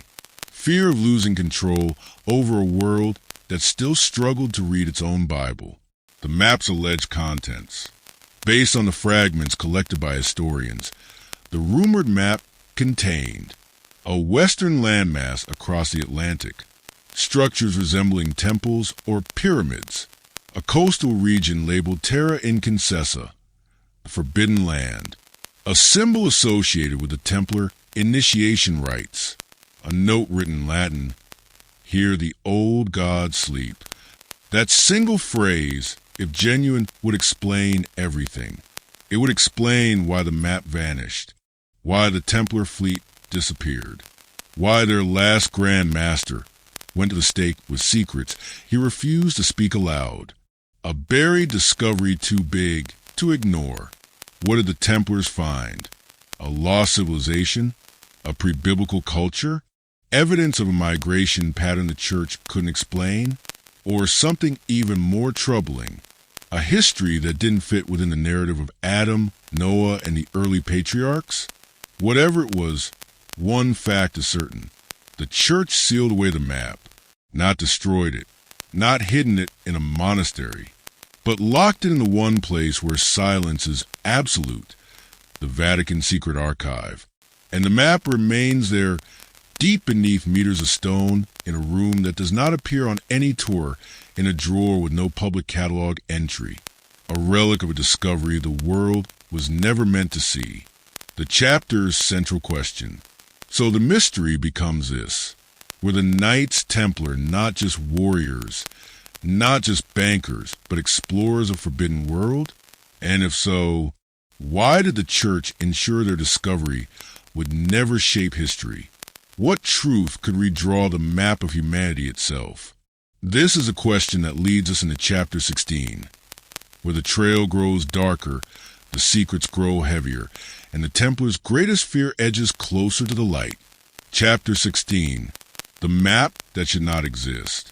Close your eyes for a moment and imagine a map, not a map of kingdoms, not a map of trade routes, not even a map of the ancient world we think we know, but a map drawn before it should have been possible. A map that charts coastlines not discovered for centuries. A map that shows lands explorers had not yet reached. A map so accurate that modern geographers stared at it in disbelief. This chapter begins with a quiet discovery. Buried deep within the restricted corridors of the Vatican's archival vaults, a cartographer, anonymous, unnamed, once created something extraordinary, something impossible, something the Church, the Templars, and later empires wished no one would see. And somewhere in the middle of this puzzle lies a secret the Knights Templar carried across oceans long before Columbus set sail. The whisper of a hidden document. Historians who've seen the vague catalog entry claim it was marked simply, Tabula Mundi non-publicator. The map of the world, not for public release. A harmless label, a bureaucratic whisper. But behind that label was a document wrapped in protective parchment, sealed with red wax, and filed in a drawer reserved for highly sensitive relics. The map was said to contain 3 disturbing anomalies.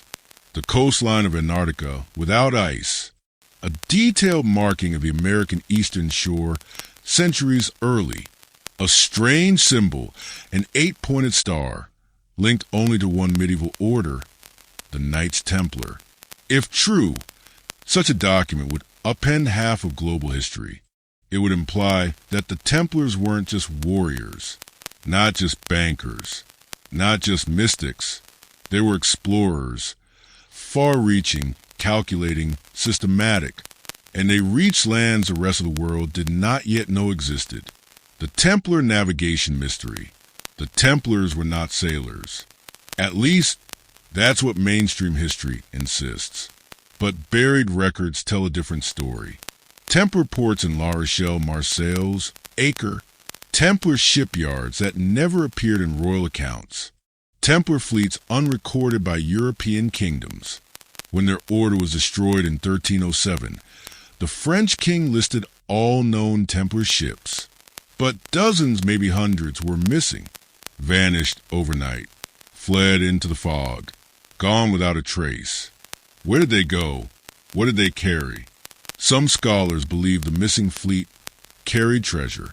Some say it carried relics. But a smaller, stranger group believes it carried knowledge. Ancient world maps recovered from Jerusalem, Antioch, and Alexandria.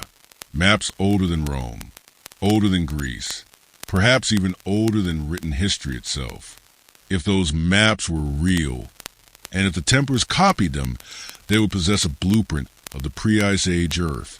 Something only one other place on Earth seems to have: the Vatican's deepest vault, the cartographer who saw too much.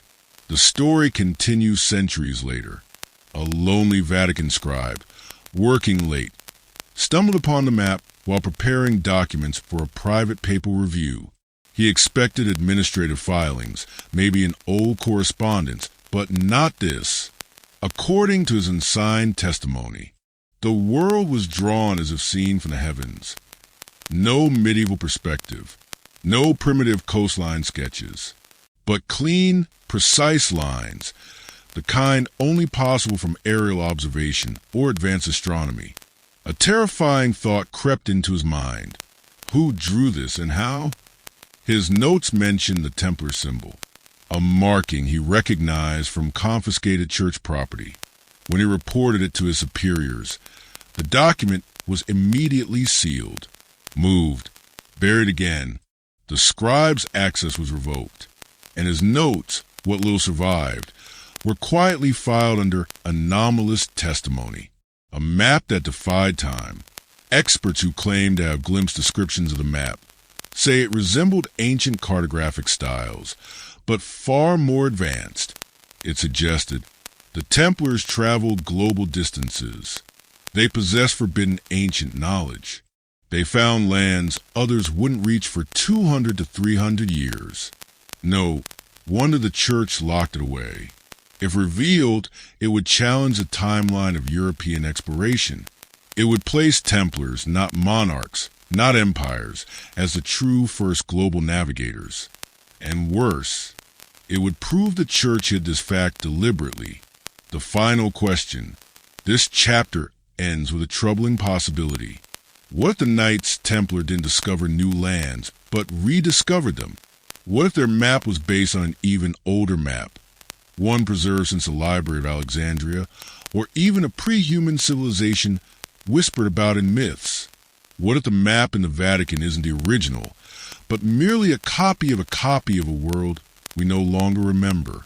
The Vatican keeps the document locked away, not because it threatens faith, but because it threatens history. The official history, the approved history, the comfortable history, the kind that keeps empires intact and ancient knowledge in the shadows. And so the chapter closes with the same unanswered whisper we began with. What else in this archive was never meant to be seen by the world outside its stone walls? Chapter 17. The Oath Beneath the Stone. There are moments in history when power is not declared, but whispered. Not written, but carved in invisible space between two men who understand what must never be spoken aloud. This chapter takes us to one such moment, and it begins beneath the cathedral floor. The hidden chamber. Legend speaks of a room, not officially charted, not found in any Vatican blueprint, yet repeatedly hinted at in the writings of 15th and 16th century chroniclers. A small, arched chamber accessible only through a trapdoor concealed beneath a massive slab of marble.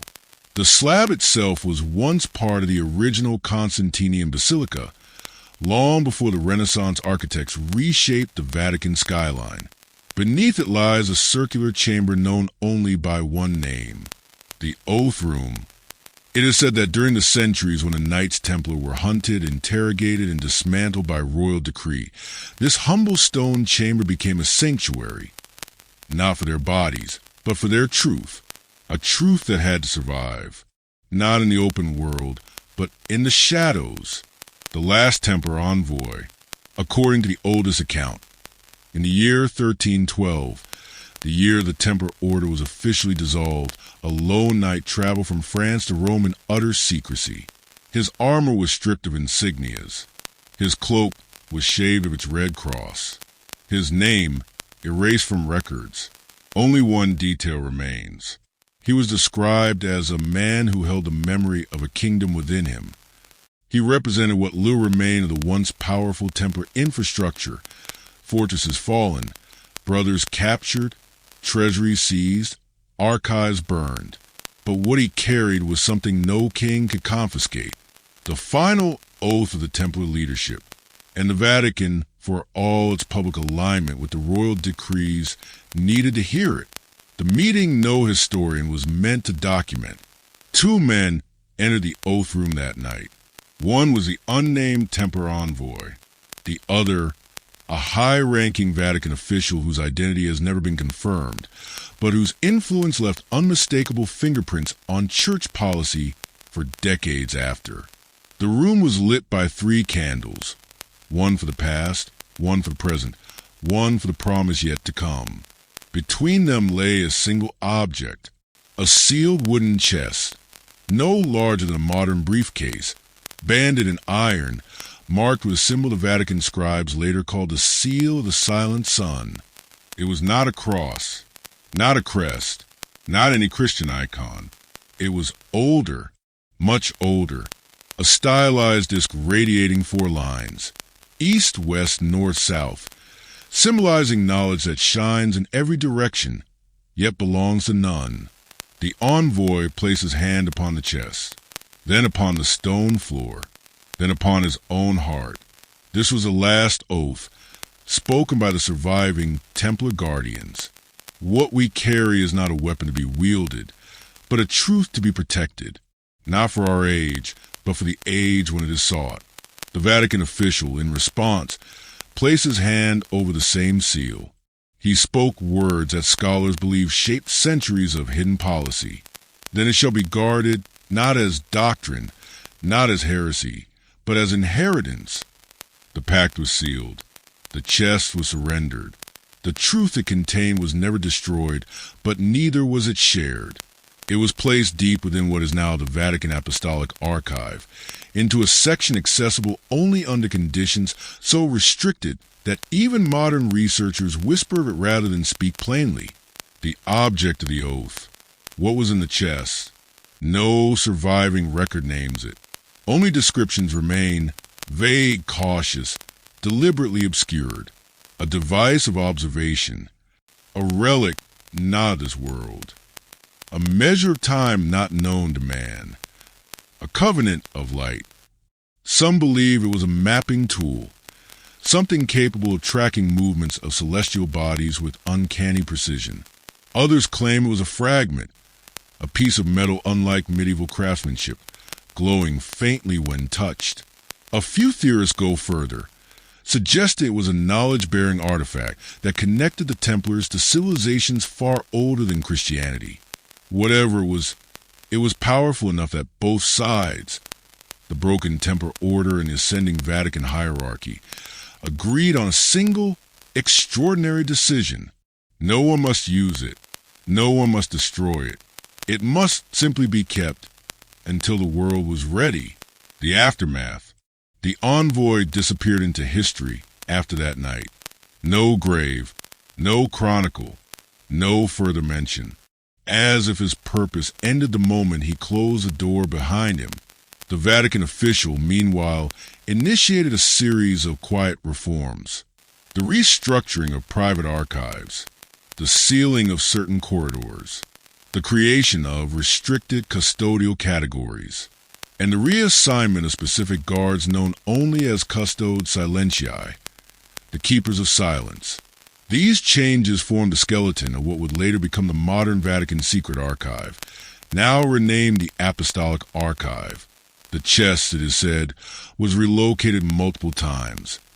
Each move marked in cryptic inventory entries, never explained.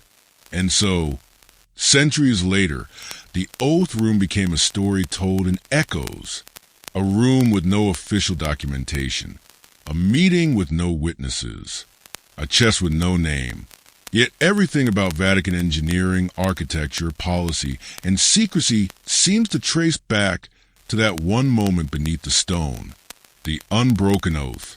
If the Templars entrusted the Vatican with something dangerous, and the Vatican agreed to guard it rather than destroy it, then the question becomes, what truth was so powerful that two institutions, one collapsing, one rising, chose cooperation over conquest? And more importantly, why is that truth still hidden today? Chapter 17 ends here, not with answers, but with the weight of a vow carried across 7 centuries. A vow sealed in stone. A vow sealed in silence. A vow the world has not yet earned the right to break. Chapter 18. The Forbidden Map Beneath Rome. The deeper you travel into the story of the Knights Templar, the more you realize their greatest secrets were never written on parchment, but carved into stone, buried in corridors, hidden beneath cities that outlived empires. And among all these shadows, there is one place that keeps resurfacing in the whispers of archivists, dismiss historians, and Vatican insiders. A map, a forbidden map, not a chart of borders or kingdoms, but a map of routes. Routes the Templars used to transport the objects they swore to protect. Routes that did not appear in any official medieval geography. Routes that seem to lead not to treasure, but to gateways. And all signs point to one impossible conclusion, that this map, if it exists, lies beneath Rome itself, sealed under the Vatican, in a chamber no researcher has ever stepped inside. The rumor that shouldn't exist. Every myth begins somewhere, and this one begins with a single man, a 19th century Jesuit scholar named Father Augustine Lemoyne. He worked deep within the Vatican's restricted collections, cataloging medieval materials, preparing them for the new archival reforms of the era. But in his letters, private letters never meant for the public, he describes finding something that does not belong to any known era. Something drawn with an accuracy no medieval cartographer should have possessed. He called it the Templar Map of the Underworld. A poetic title, but one that carried a strange, uncomfortable specificity. He claimed the map showed underground passages beneath churches, basilicas, old Roman fortresses, and forgotten Templar houses across Europe. Passages that converged into a single mark point, Roma, the holy city, the city of keys. Lemoyne insisted the map could not be medieval. Its lines were too straight, its distances too precise. It looked almost modern, but within months of sending these letters, Lemoyne vanished from all Vatican records. His colleagues stopped mentioning him. His notes disappeared, and in Vatican personnel lists, his name was simply removed, almost as if he was never there. Why the Templars needed underground routes. To understand the map, you must understand the Templars. They were not just warriors. They were engineers, architects, surveyors of land and stone, and, perhaps most importantly, guardians of objects they believed could never fall into the wrong hands. Objects that required silence, speed, and invisibility. Above-ground roads were too dangerous. Kingdoms shifted. Wars erupted. Bandits waited along trade routes. But underground, a tunnel never changes allegiance. A buried corridor is not taxed. A hidden vault cannot be looted. These were not escape paths. They were transport arteries. For what? No document says clearly. But some historians believe the Templars were protecting pre-Christian artifacts, relics taken from Jerusalem, forbidden manuscripts, astronomical devices, and something else entirely, something so powerful it became the heart of every conspiracy that followed their fall. Whatever was being moved, it was valuable enough to justify building a network that spanned continents. The intersection under the Vatican. Every network needs a center, and according to the lost map, that center was beneath Vatican Hill. This is where the story shifts from rumor to something harder to dismiss. Modern engineers who worked on renovations quietly acknowledged that beneath the Vatican lie Roman catacombs, early Christian burial sites, sealed pagan temples, ancient aqueduct tunnels, and enormous chambers with no official explanation. Some are mapped, many are sealed. A few are so old that their origins are simply unknown. And one chamber, mentioned in internal building reports from the 1930s, remains a mystery. A vast, windowless hall lined with ancient stone, accessible only through a single armored door. Its official designation reads, Archive Storage, Section 9 Non-Consultable. Not consultable. A polite way of saying, no one, not scholars, not archivists, not even most clerics, is allowed to enter. This is a chamber many believe houses the forbidden Templar map. Why a map would be more dangerous than any artifact? A relic can be stolen. A device can be locked away. A manuscript can be burned. But a map reveals pathways, connections, secrets of movement and intention. A map could tell you what the Templars were hiding, where they moved it, who helped them, and which modern institutions still sit upon those unchanged routes. A map is not just a record. It is a key. And the Vatican, an institution built on continuity, order, and control, would have every reason to keep such a key locked away, because the routes beneath Rome do not just lead back in time. They lead beneath buildings still standing. They suggest alliances that predate kingdoms. They hint at a second history, a shadow history, one that has never been written, but only whispered. To reveal the map would be to reveal everything. The last cryptic clue. In 1987, an anonymous researcher published a strange and signed note in a small historical journal in Belgium. It contained only one sentence. The Templar map exists. Its center is beneath the keys. Its edges touch every kingdom. The Vatican never responded. The journal issue was quietly pulled from circulation. The researcher was never identified. But the phrase beneath the keys, a reference to the Vatican coat of arms, became legendary because it confirmed one thing. If the Templars ever created a master map of their underground world, it would have been hidden not in France, not in Scotland, not in Jerusalem, but in the one place their last Grand Master feared more than the stake, the archive of the Eternal City, the domain of the Papal Keys, the place no enemy could ever reach and no friend could ever escape. This chapter ends with a question. If the Templar map is real, and if it lies beneath Vatican soil, then what were the Templars transporting so secretly?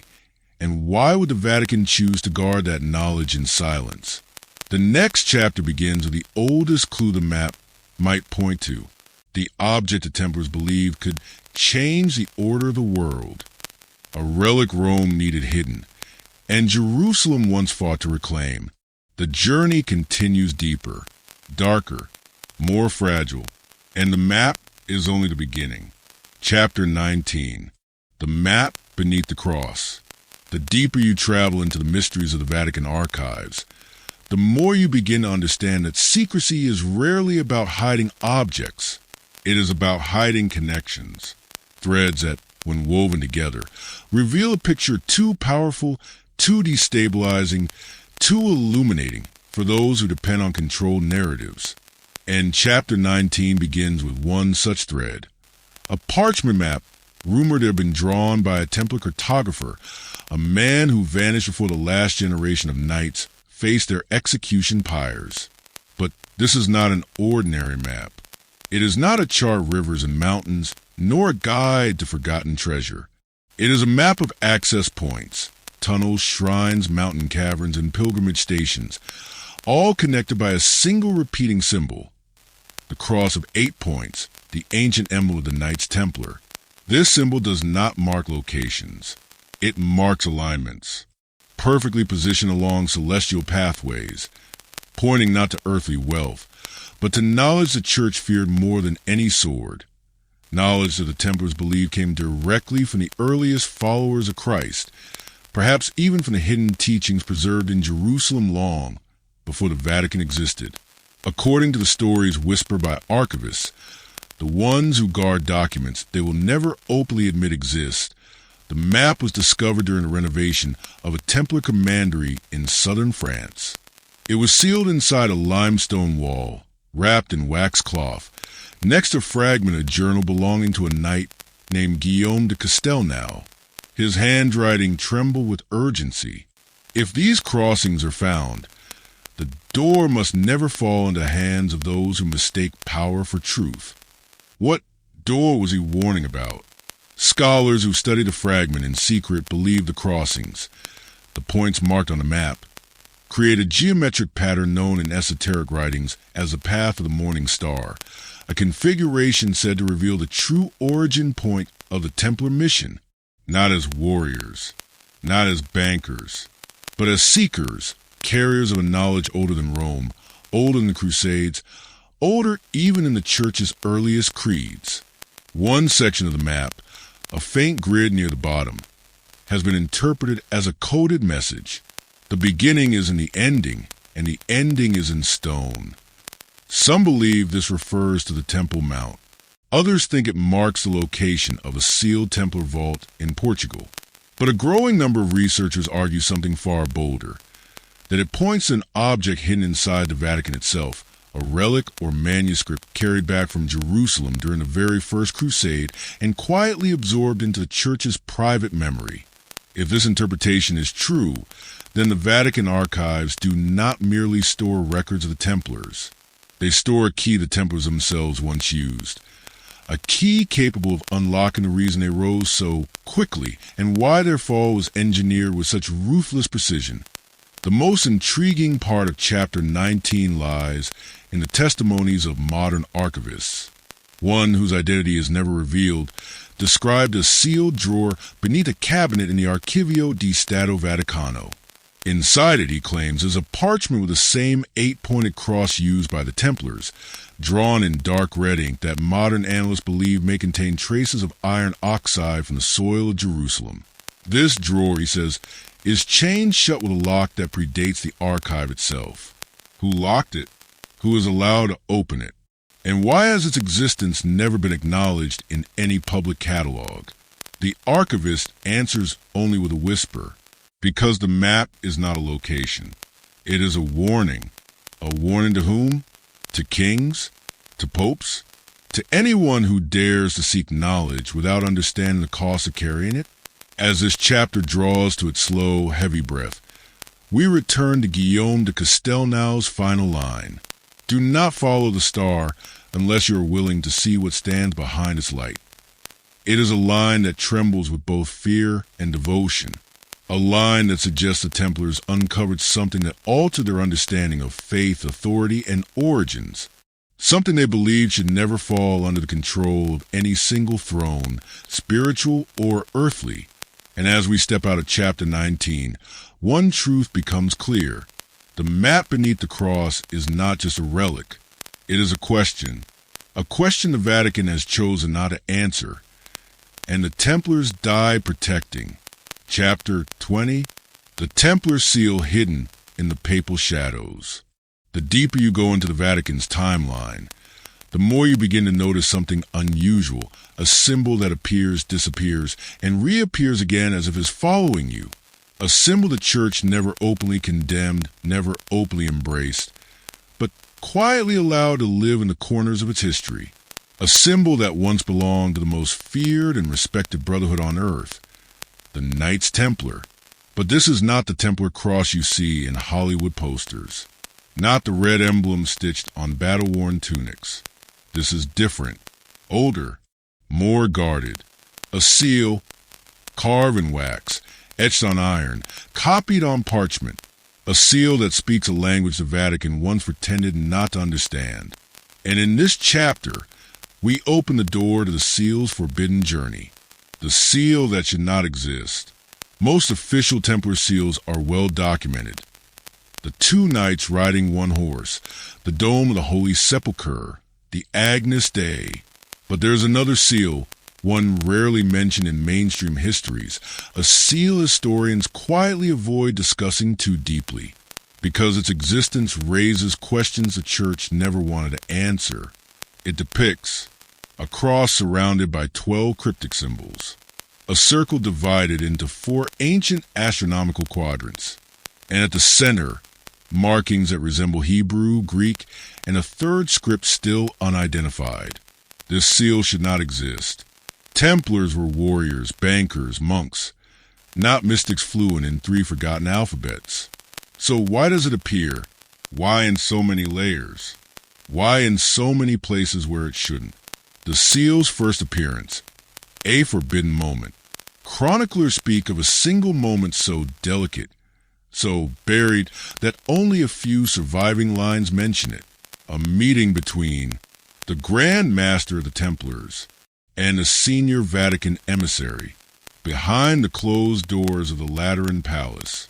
The emissary expected a plea for support. Instead, the Templar placed a small iron disc on the table. The seal. Witnesses described the room falling into unnatural silence, as if the very idea of what the seal represented changed the air itself. What happened in that meeting was never written down, but what followed speaks loudly. Within months, the Templars were declared heretical, arrested without warning, and erased from the surface of Europe. But the seal was not destroyed. It simply vanished, quietly, effortlessly, like something removed by someone who knew exactly where it needed to go. The Vatican's whispered custody. 6 centuries later, during the chaotic transition of the papal archives in the early 1600s, a catalog entry appears with no explanation. Sigillum militum non publicandum. The soldier's seal, not for public release. No description, no provenance, no context. Archivists still whisper about it.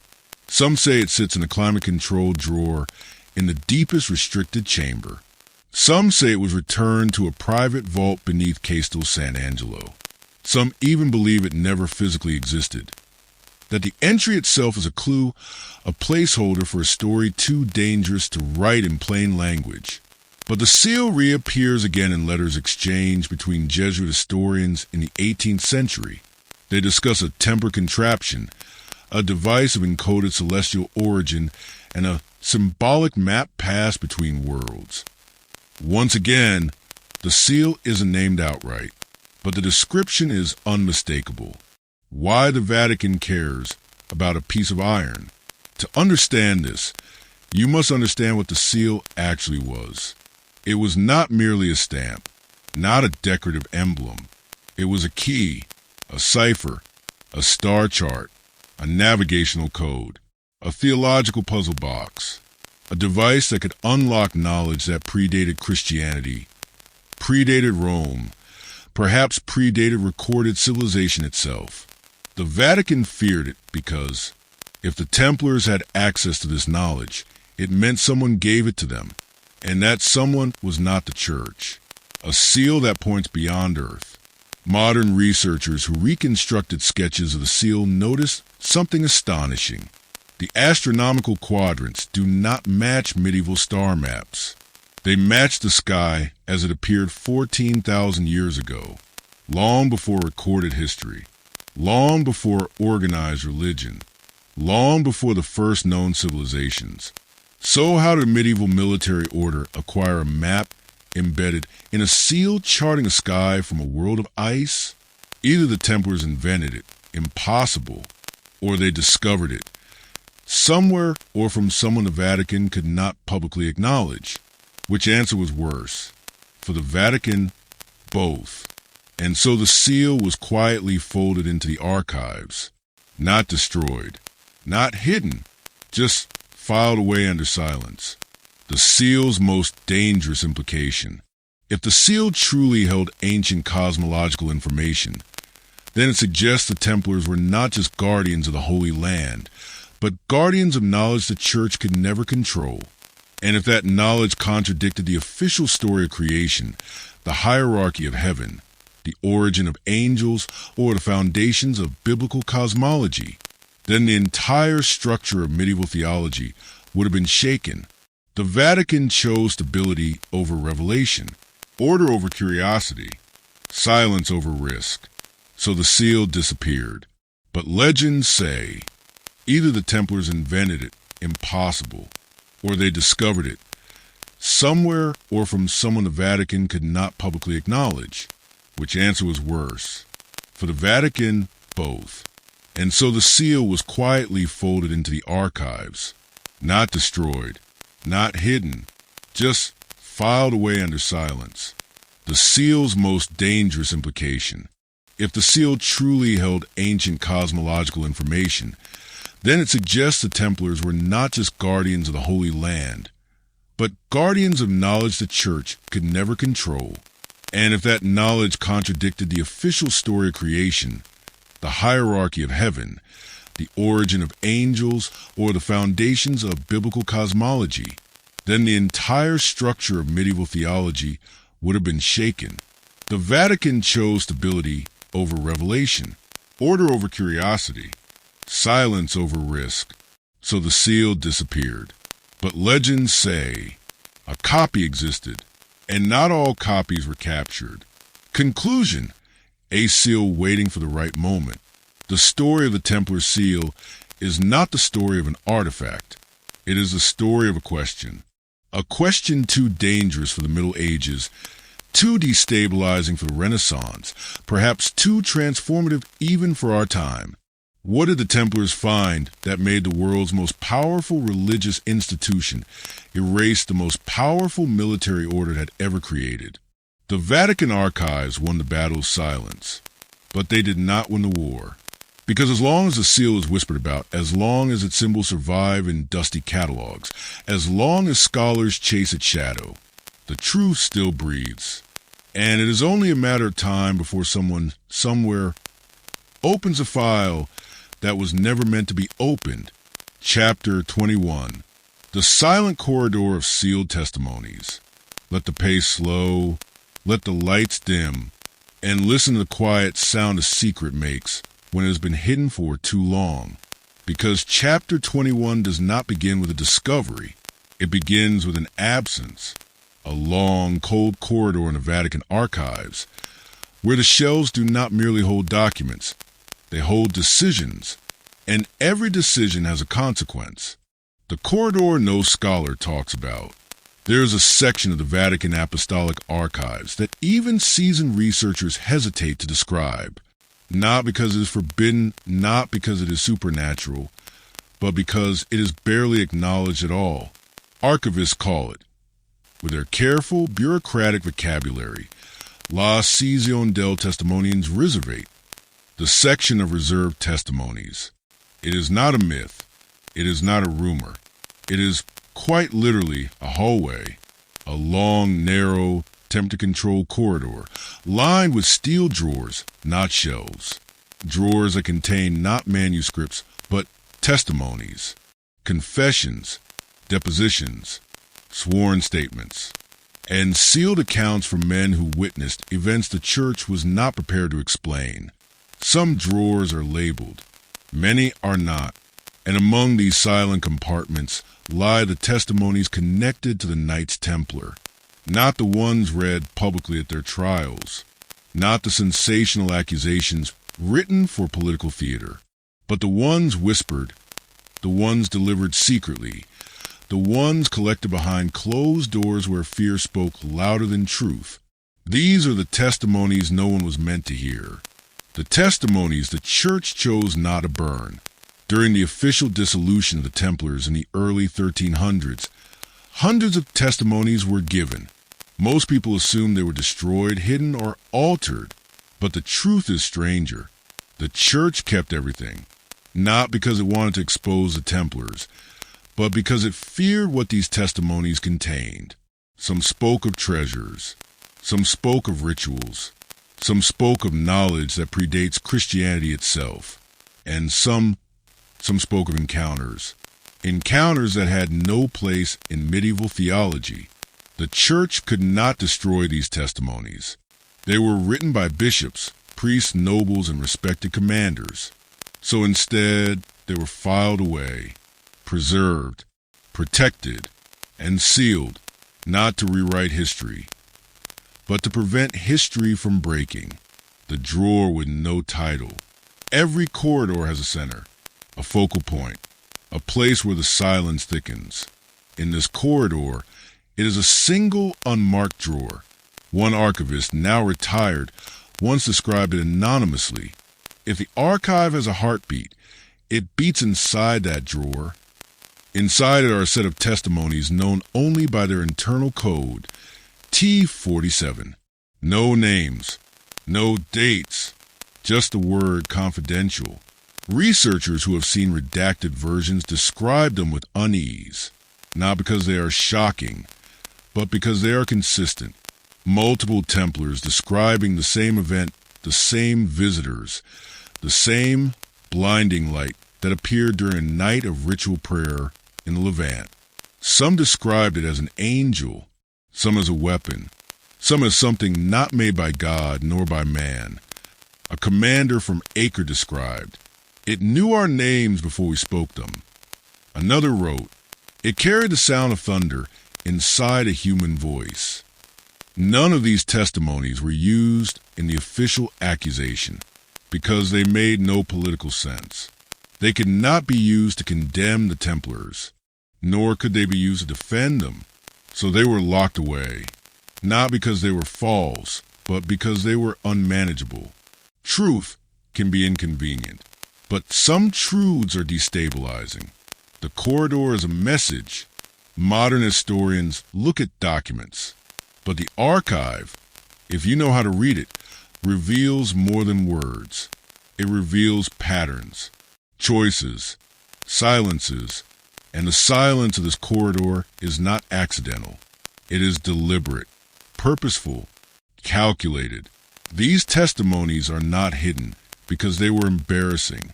They are hidden because they were disruptive. If the world learned that the Templars experienced something beyond the reach of medieval understanding, something luminous, something intelligent, something powerful enough to terrify battle-hardened knights, what would that do to religion? To history? To the idea of divine authority?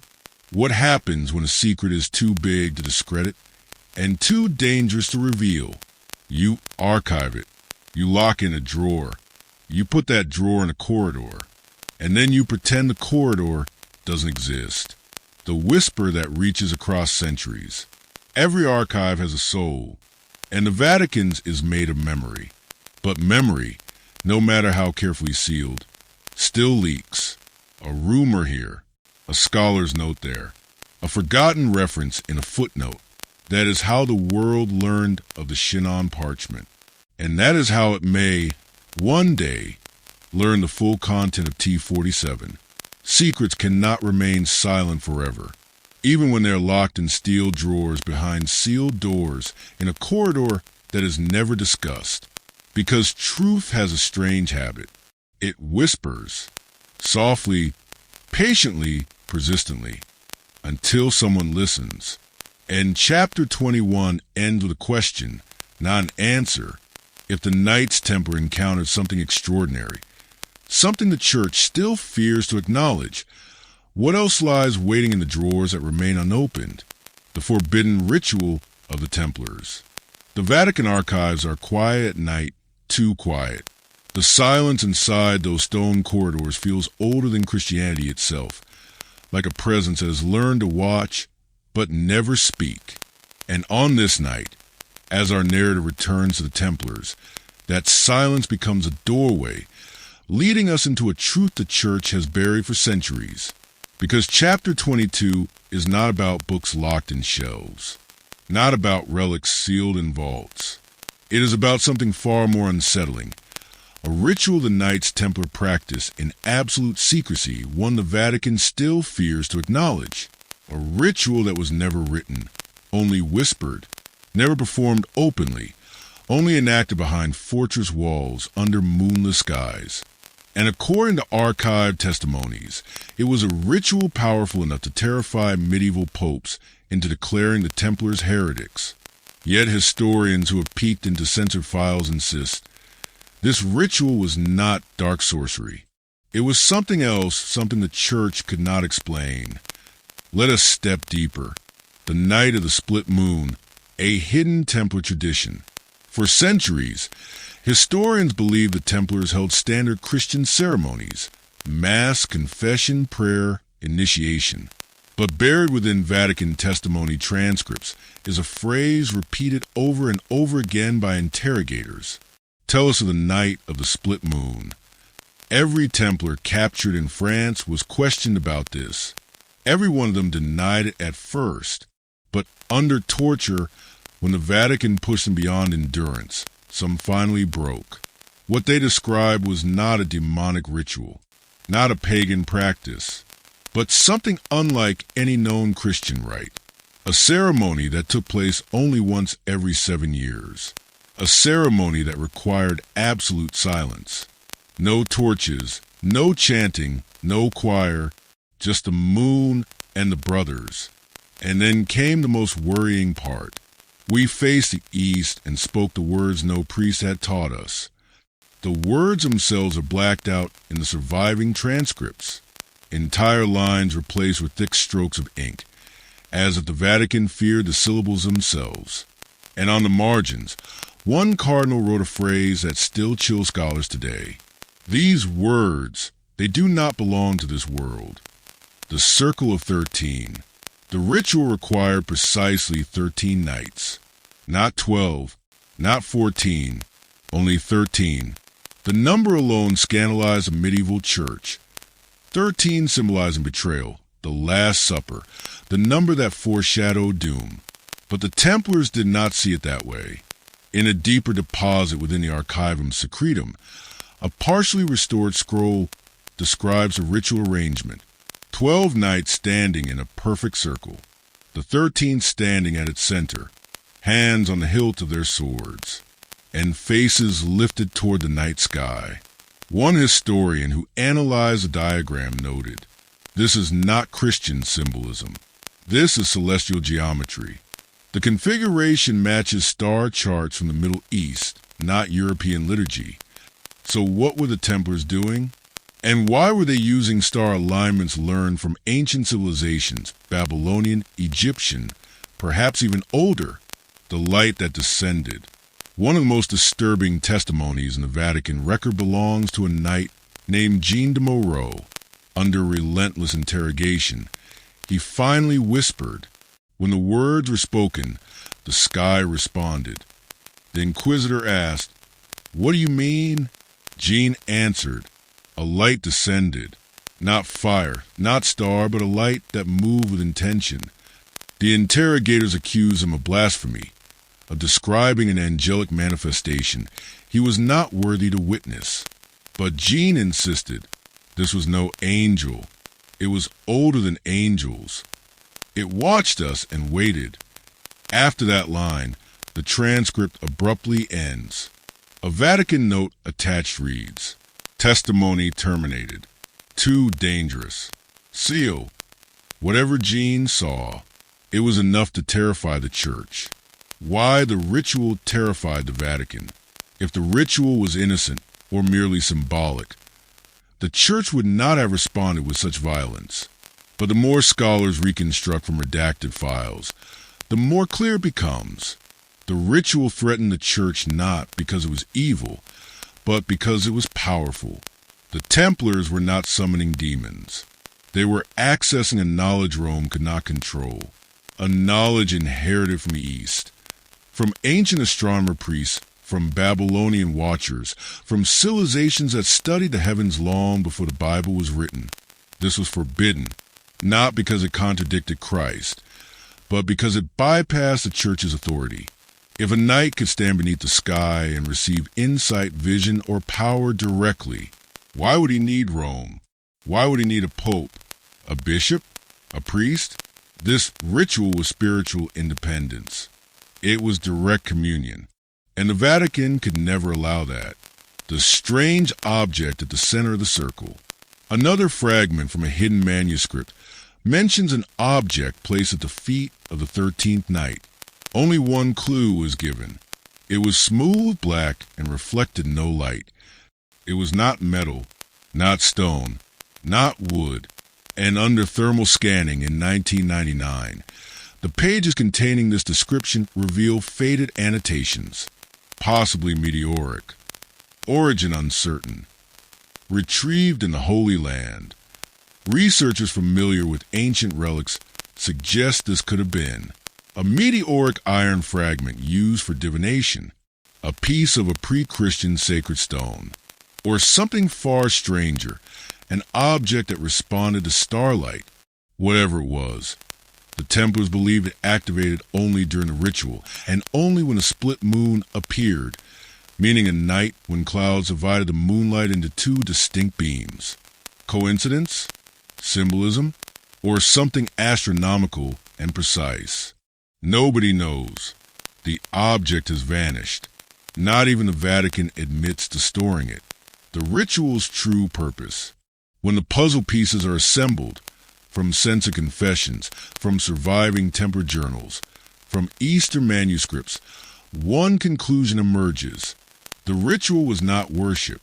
It was not oath-taking. It was not summoning. It was communication. But communication with what?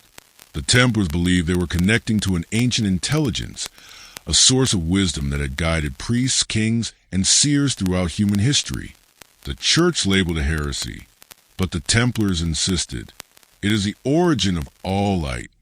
What does that even mean? Some historians interpret it metaphorically. Others speculate it refers to an angelic order predating the Bible, and a controversial few believe. The Templars were attempting contact with something non-human, not divine, but cosmic. Whatever the truth, the Church recorded one detail with absolute clarity. This ritual cannot be allowed to survive. The final performance of the ritual. In 1307, weeks before their arrest, 13 Templar commanders gathered in secret at a fortress in La Rochelle. Witnesses, mostly servants, later claimed strange lights danced above the tower that night. Some saw what they thought was lightning. Others swore the lights moved in a circular pattern, as though tracing perimeter of the fortress itself. At dawn, the Templars sailed away with a mysterious chest. The ritual had been performed one last time. After that night, Pope Clement ordered their destruction. King Philip moved the army, and the Templar world collapsed. A coincidence? Or was the Vatican trying to stop something that had awakened? The Vatican's permanent ban. In the deepest floor of the secret archives is a decree written in trembling Latin script. No brotherhood, no order, no priest may ever perform the ceremony of the split moon. Not now, not ever. The heavens must remain silent. It is signed by 3 popes, stamped by centuries of fear, and marked sub pena aeterna, under eternal punishment. The Vatican was not banning sorcery. They were banning a doorway the Templars had learned to open, a doorway Rome vowed to keep sealed for eternity. Chapter 23, The Forbidden Blueprint. The chamber was colder than the rest of the Vatican archive, as if the temperature itself resisted the presence of intruders. Amara paused, her breath forming a faint mist in the dim amber glow of the ceiling lamps. She sensed it immediately. This room was built to protect something far older than the papal vault surrounding it. The archivist inserted a brass key into a square lock beneath the table. A series of mechanical clicks hummed through the walls, slow, deliberate, ancient. The stone floor shifted. A panel slid open. And inside, resting on black velvet, lay a rolled parchment bound with a dark red cord. Not paper. Not papyrus. Something older, almost leathery. The archivist whispered, "This is the one thing the Church swore never to reveal." The Knights Templar didn't just guard relics. They guarded knowledge. Amara hesitated. What kind of knowledge? The archivist stepped back, as if letting her discover the truth on her own. Amara slowly unrolled the parchment. The moment the material stretched flat on the table, she felt a static tingle shoot through her fingertips. Patterns, spirals, geometric diagrams, interlocking wheels covered the surface in an elegant fusion of mathematics and symbology. The writing was a hybrid of classical Latin and something sharper, angular, unfamiliar. Her pulse quickened. This wasn't a map. It wasn't scripture. It wasn't prophecy. It was a blueprint for what looked like. No, that couldn't be right. She leaned closer, her eyes tracing the circular rays, the power conduits, the diagrams of celestial alignment. At the center was a sphere, surrounded by lines indicating rotation, pressure, and movement. A machine that, if Amara interpreted the measurements correctly, was designed to manipulate gravitational force. Her voice barely escaped her throat. They built a device? The archivist nodded. They didn't just build one. They tested it. Amara swallowed, her mind spinning. Why? She asked. The archivist's face darkened. Because they believed angels were not divine beings, but interdimensional visitors. And this device, this machine, was a Templar's attempt to open the veil between worlds. Her breath caught. A stargate? A gravitational chamber? A portal? The implications raced through her mind. But the archivist continued, his voice trembling. The church seized the device before it was completed. They sealed the blueprints. And they executed every Templar engineer who worked on it. Amara stared at the parchment. Symbols began to interlock. Concepts aligned. And a horrifying realization formed. This machine wasn't theoretical. It wasn't symbolic. It was functional. And it required only one missing component. A quartz crystal sphere mentioned in earlier Templar records. A sphere rumored to be capable of channeling enormous energy. Something the Templars claimed they discovered in Jerusalem beneath the Temple Mount. Amara's heart thundered. If this machine was activated, whether by the Templars centuries ago or by someone today, the consequences could be catastrophic or world-changing. She lifted the parchment closer to the light, and then she noticed something she had missed before. In the lower corner was a symbol, a cross enclosed in a circle, the Templar seal. But beneath it, hidden subtly in the ink, was another mark, a symbol that looked like a sun with 8 rays, each ray tipped with an eye. She froze. That symbol was not European. It was Sumerian, the mark of the god Shamash, associated with judgment, truth, and forbidden knowledge. Her voice cracked. This isn't just Templar technology. This is ancient Mesopotamian engineering. The archivist lowered his gaze. Now you understand why the Vatican hides it. This blueprint connects the Templars, the ancient Near East, and the so-called angels. Amara gently rolled the parchment, her hands trembling.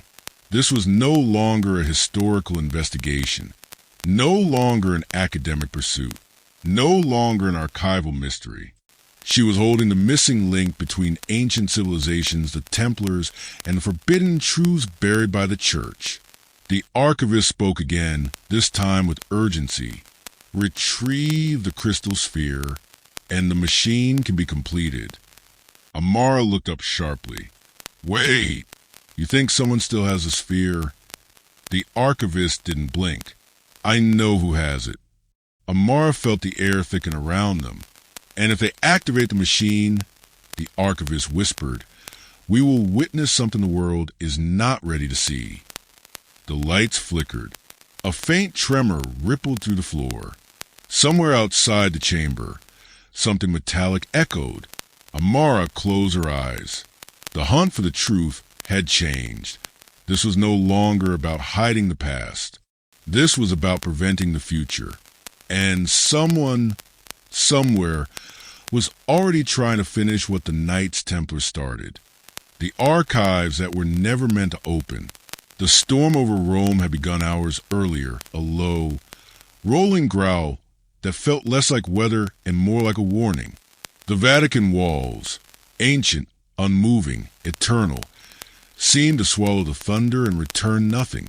No echo, no vibration, only silence, because silence here is a kind of weapon, and tonight that silence felt intentional. Beneath the apostolic palace, beyond the maze of gated corridors and iron-barred vaults, a single chamber waited, one not marked on any architectural blueprint, a room even the archivists whisper about only when they are certain no one else is listening, a room known to only 5 men in the entire Vatican, the Chamber of the Exempt, the place where documents too dangerous for the secret archives were sealed away, where knowledge was not preserved, but buried, where history was not recorded, but protected from ever being rewritten. And it is here, far below the living world, that chapter 24 begins, the descent into the forbidden wing. The corridor leading to the Chamber of the Exempt is unlike the rest of the archives. No marble, no ornate ceilings, no polished tiles bearing the symbols of popes long dead. Down here, simplicity is not accidental. It is strategic. Concrete walls, bare floors, heavy steel grates that open only by magnetic key. This wing feels less like a library and more like a bunker. Every step is followed by the echo of chains pulling back into hidden gears. Lights hum overhead with a faint electric vibration, the kind you feel more in your teeth than in your ears. For centuries, this passage was patrolled by the Palatine Guard, the Vatican's now dissolved military elite, men whose loyalty was unwavering and whose oath included one final line: what lies below remains below.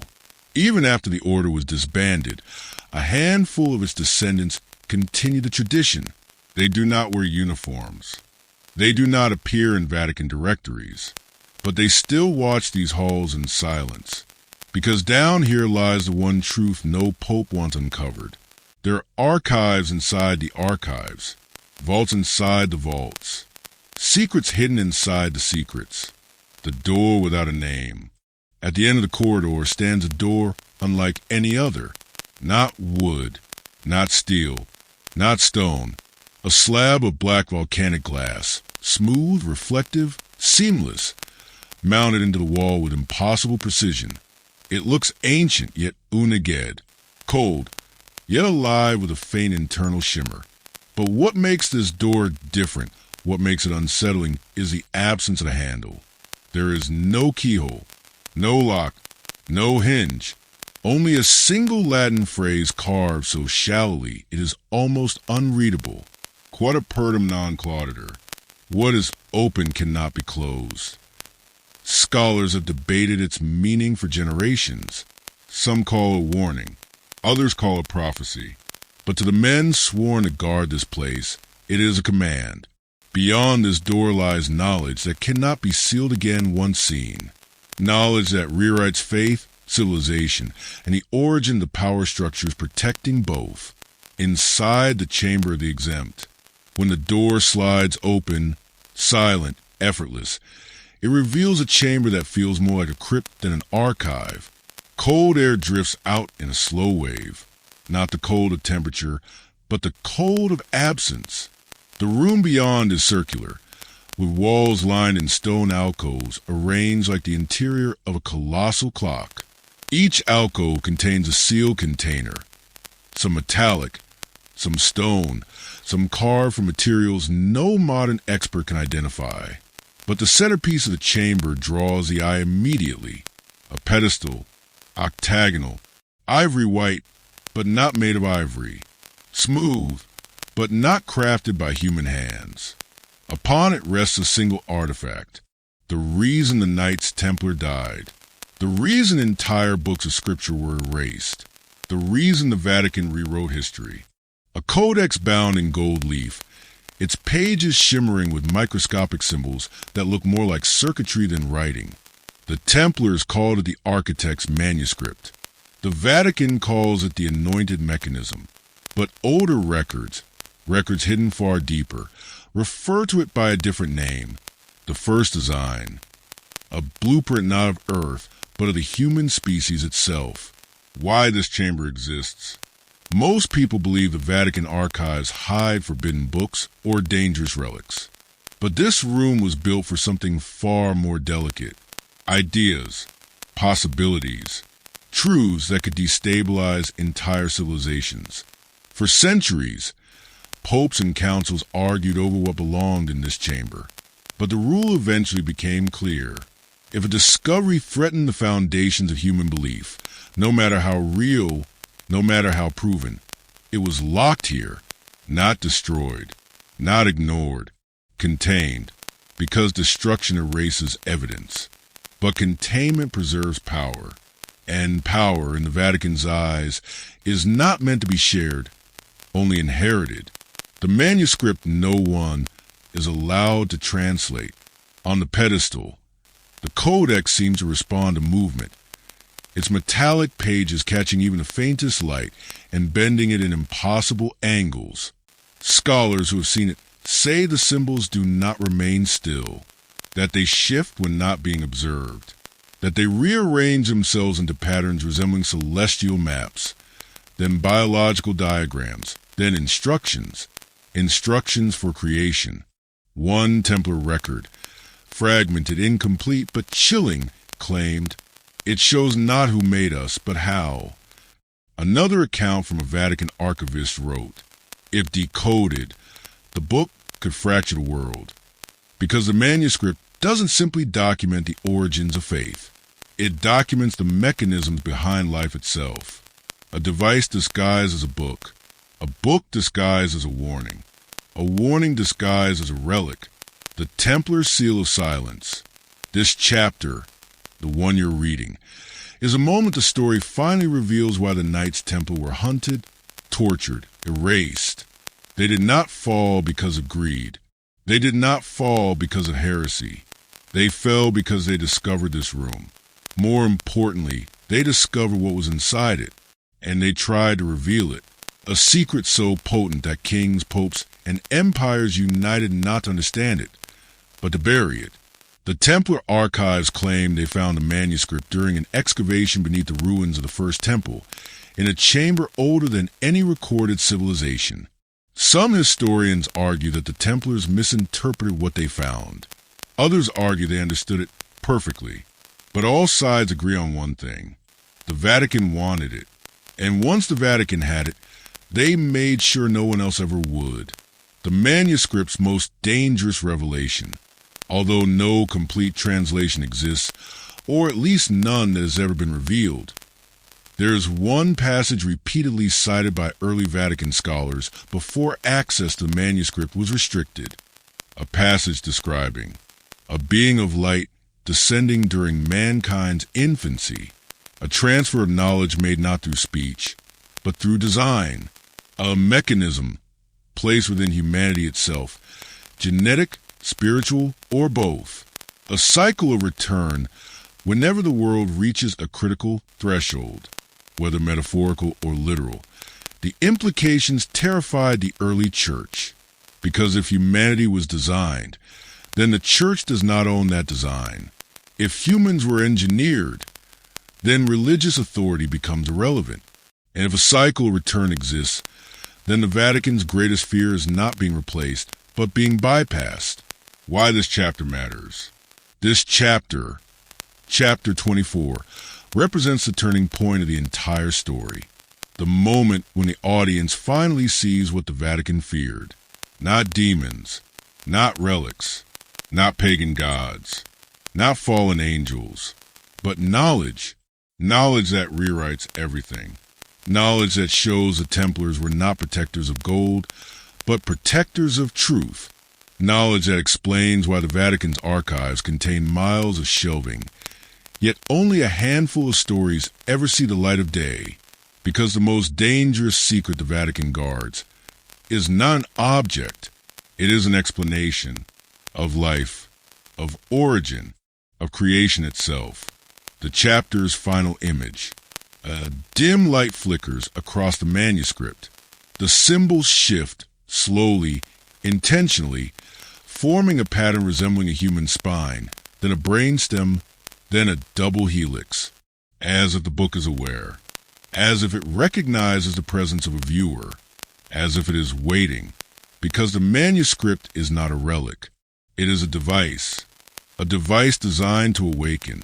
And in the final lines of this chapter, the narrator whispers, and whatever was built to reveal, it is not revealed yet. Chapter 25, the last cipher of the Templars. The storm settled over Rome like a shroud, a thick curtain of clouds that cloaked the sky in iron-gray shadows. Deep beneath the Vatican, in the ancient stone chambers few living souls had ever walked, silence ruled. A silence so dense, so heavy that it felt almost alive. And into this silence entered Archbishop Salvatore Leone. His steps echoed softly along the corridor, each footstep a reminder that he was walking towards something the world had not seen in nearly 9 centuries. The final cipher of the Knights Templar, the key the medieval warrior monks had left behind, the one piece the Vatican could never decode, the one relic they kept locked away under the highest level of secrecy. A message the Church never dared to read aloud. A message they feared might rewrite history itself. But tonight, the cipher would be opened, the room of silent scriptures. Leone paused at the heavy iron door. Carved into its surface was a Latin inscription, Veritas non semper lucet. The truth does not always shine. He placed his hand on the reader. Ancient gears groaned. Locks shifted. The chamber swallowed him as the door sealed behind his back. This was the silent scripture vault, a place where forbidden documents were stored, not to be destroyed, but to be forgotten. Torch-like lamps flickered. Dust hung in the air like floating ashes. On a pedestal at the center of the room rested a wooden case, blackened by age, bound by red wax seals stamped with a Templar cross. Leone approached it slowly. This was it, the final cipher. The message written by the last surviving Grand Master after the downfall of the order in 1307, a document that King Philip of France, the Inquisition, and even the early popes failed to decode. For centuries it sat in darkness, unopened, unread. Tonight, that would change. The sealed document. The Archbishop broke the first seal. A faint smell came out of the box. Old parchment, iron-based ink, beeswax. He lifted the scroll gently. The moment the document touched the air, the lights flickered. For a second, it felt as though something ancient awakened. The scroll was strange. 2 layers of parchment pressed together with a thin, hardened resin in between. Medieval experts believed it was an attempt at preservation. But Leone knew better. It was a cipher, a hidden message between layers. The Templars were geniuses of encryption, mathematicians, astronomers, navigators, coders centuries ahead of their time. Leone unrolled the parchment. On the surface, it looked ordinary, a confession, a farewell letter, a recounting of the Templar persecution. But the Archbishop traced his fingers along the surface and felt something unusual, small bumps beneath the ink. Something pressed between the layers, something the naked eye couldn't see. He whispered, "Initiate spectral separation." From the walls, a pale blue light washed over the parchment. Then another, then ultraviolet. And slowly, like a ghost emerging from mist, hidden symbols appeared. Hundreds of them. A second message. A deeper message. The true message. Leone swallowed hard. Holy Mother of God. This was no ordinary code. This was the Templar master cipher, the encryption system only the Grand Master and his successor ever knew. Break this, and you unlock the true intention of the Knights Templar. He activated the Vatican's decryption interface. One by one, the symbols began to align. Words formed. Sentences rose out of darkness. And slowly, the truth came to life. The secret within the secret. The cipher began as a chronicle. We were betrayed not for gold nor for land, but for the knowledge we carried. Leon felt his pulse quicken. Another line emerged. What we guard is not a weapon of steel, but a weapon of truth.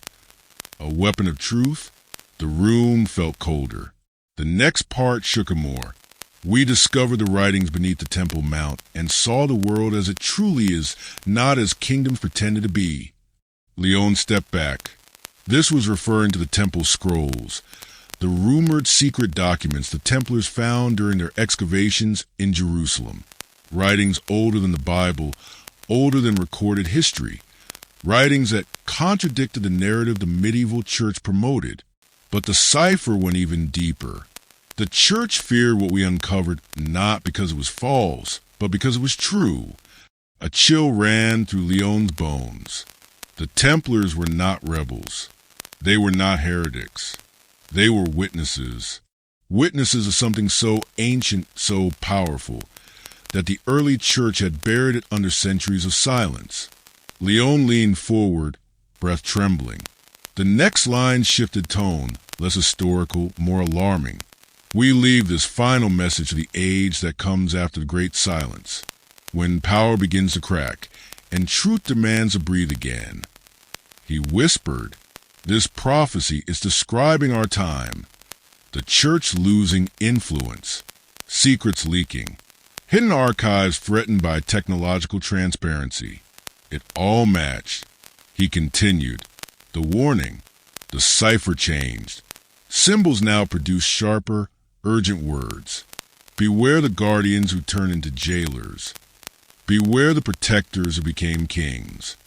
Beware the shepherds who fear the light. Leon felt sweat on his palms. This was unmistakably a warning. But the next sentence delivered the blow. What is buried beneath Rome must never be weaponized. Weaponized? What weapon? What artifact? What knowledge? Leon's heart pounded. Again lines appeared. Powerful hands will seek to claim it, but the one who touches it without faith will bring ruin upon nations. The archbishop's eyes widened. This was no metaphor. This was literal. Something lay beneath the Vatican. Something dangerous. Something connected to the Templars. Something the church had been hiding for centuries. Then came the final line of the hidden script. Its closing message. If you are reading this, then the world is again at the edge of a blade. Whatever you do next will choose whether it falls. Leon staggered back. His breathing turned shallow. This was more than history, more than prophecy.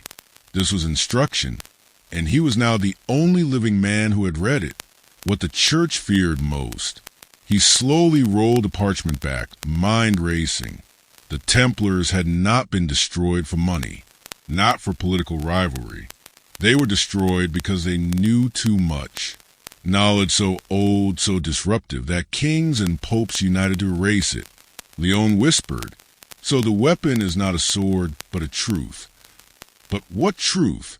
He glanced toward the far corner of the chamber, where a sealed staircase descended deeper into the earth, into the lower vaults, the forbidden levels, where artifacts found by the Templars were rumored to be stored.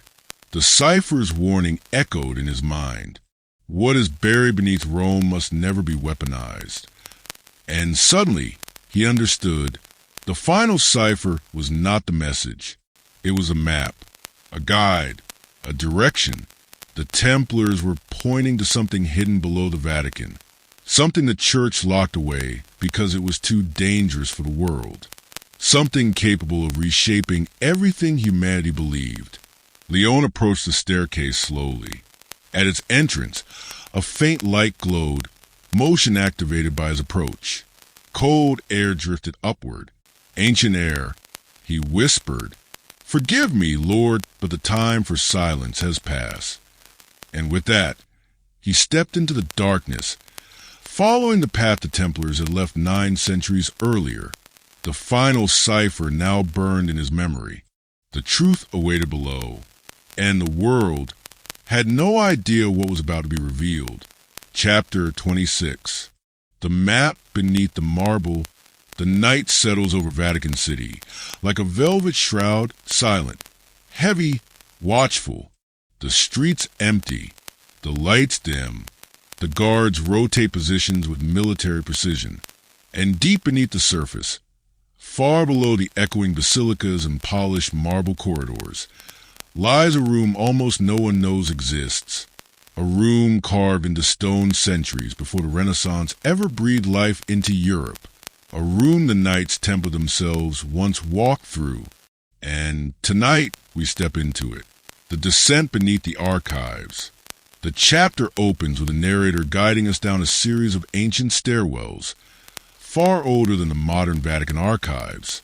Here, the air grows cooler, thicker, almost metallic. These tunnels are pre-Christian, pre-Roman, possibly even pre-civilization. The Vatican never speaks about them. No official map includes them. No architectural record acknowledges them. Yet they exist. When researchers in the 19th century accidentally broke through a sealed arch, they discovered something startling. A system of chambers with Templar symbols etched into the walls. Symbols that had been deliberately erased in most European sites. But here, they survived untouched. The marble slab that should not be there. At the end of a narrow corridor lies a smooth marble platform. Too immaculate, too polished, too perfectly fitted compared to the surrounding rough stone. It looks wrong. It feels wrong. This marble slab doesn't belong to this architecture. It is several centuries newer. And, as modern acoustic tests revealed, it is hollow beneath. Why seal something beneath a marble block? Why hide it in a pre-Roman chamber? And most importantly, why inscribe the Templar cross directly on top of it? The forbidden discovery of 1929. In 1929, while the Lateran Treaty negotiations reshaped Vatican sovereignty, a quiet internal investigation took place in this chamber. Two archivists, Father Leone and Monsignor Ricci, were ordered to document every corner of the ancient tunnels. Their private notes, never meant for public eyes, describe something chilling. The marble lid trembles when touched. Something beneath it hums, like machinery awaiting command. Machinery? Impossible. 13th century Knights Templar could not operate machinery more advanced than siege tools, right? Yet the notes insist the slab vibrated, as if energized by something beneath it, a blueprint hidden in plain sight. In 1974, a German researcher named Dr. Helmut Marschall was granted limited access to the chamber. He discovered that the Templar symbols carved around the marble slab were not merely decorative. They were coordinates. When plotted, the symbols formed the outline of a device, one the Templars refer to in coded letters as lux machina, the machine of light. But what did light mean? Knowledge? Energy? A literal illumination? Or something cosmic? The Templar descriptions are vague, but one thing is clear. The device was not of earthly origin, or so they believed. Some texts claim it was found in Jerusalem, beneath the Temple of Solomon. Others say it was gifted by mysterious messengers the Templars encountered in the East. However, Dr. Marschall's sketches reveal something astonishing. A layout identical to the schematic of a high-energy focusing device, strangely similar to a modern particle beam apparatus. Except this was designed in the 1200s. Vatican curators intervened. Soon after Marschall submitted his findings, his access was revoked. His documents were confiscated. His scientific career quietly dissolved. The Vatican declared the chamber too unstable for research. They sealed the stairwell, and the marble slab was never touched again, at least not officially. The modern reevaluation.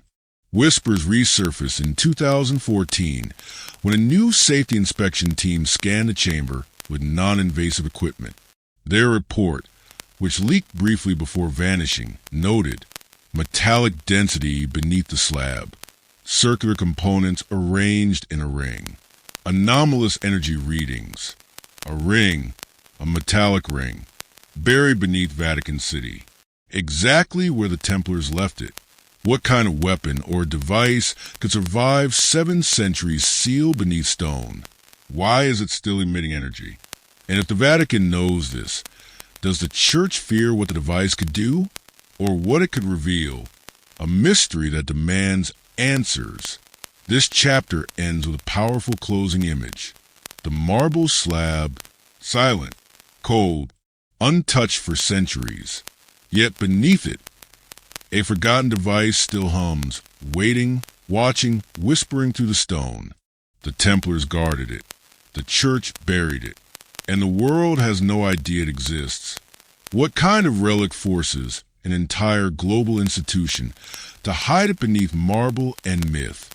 What truth lies under Vatican City, locked away in darkness?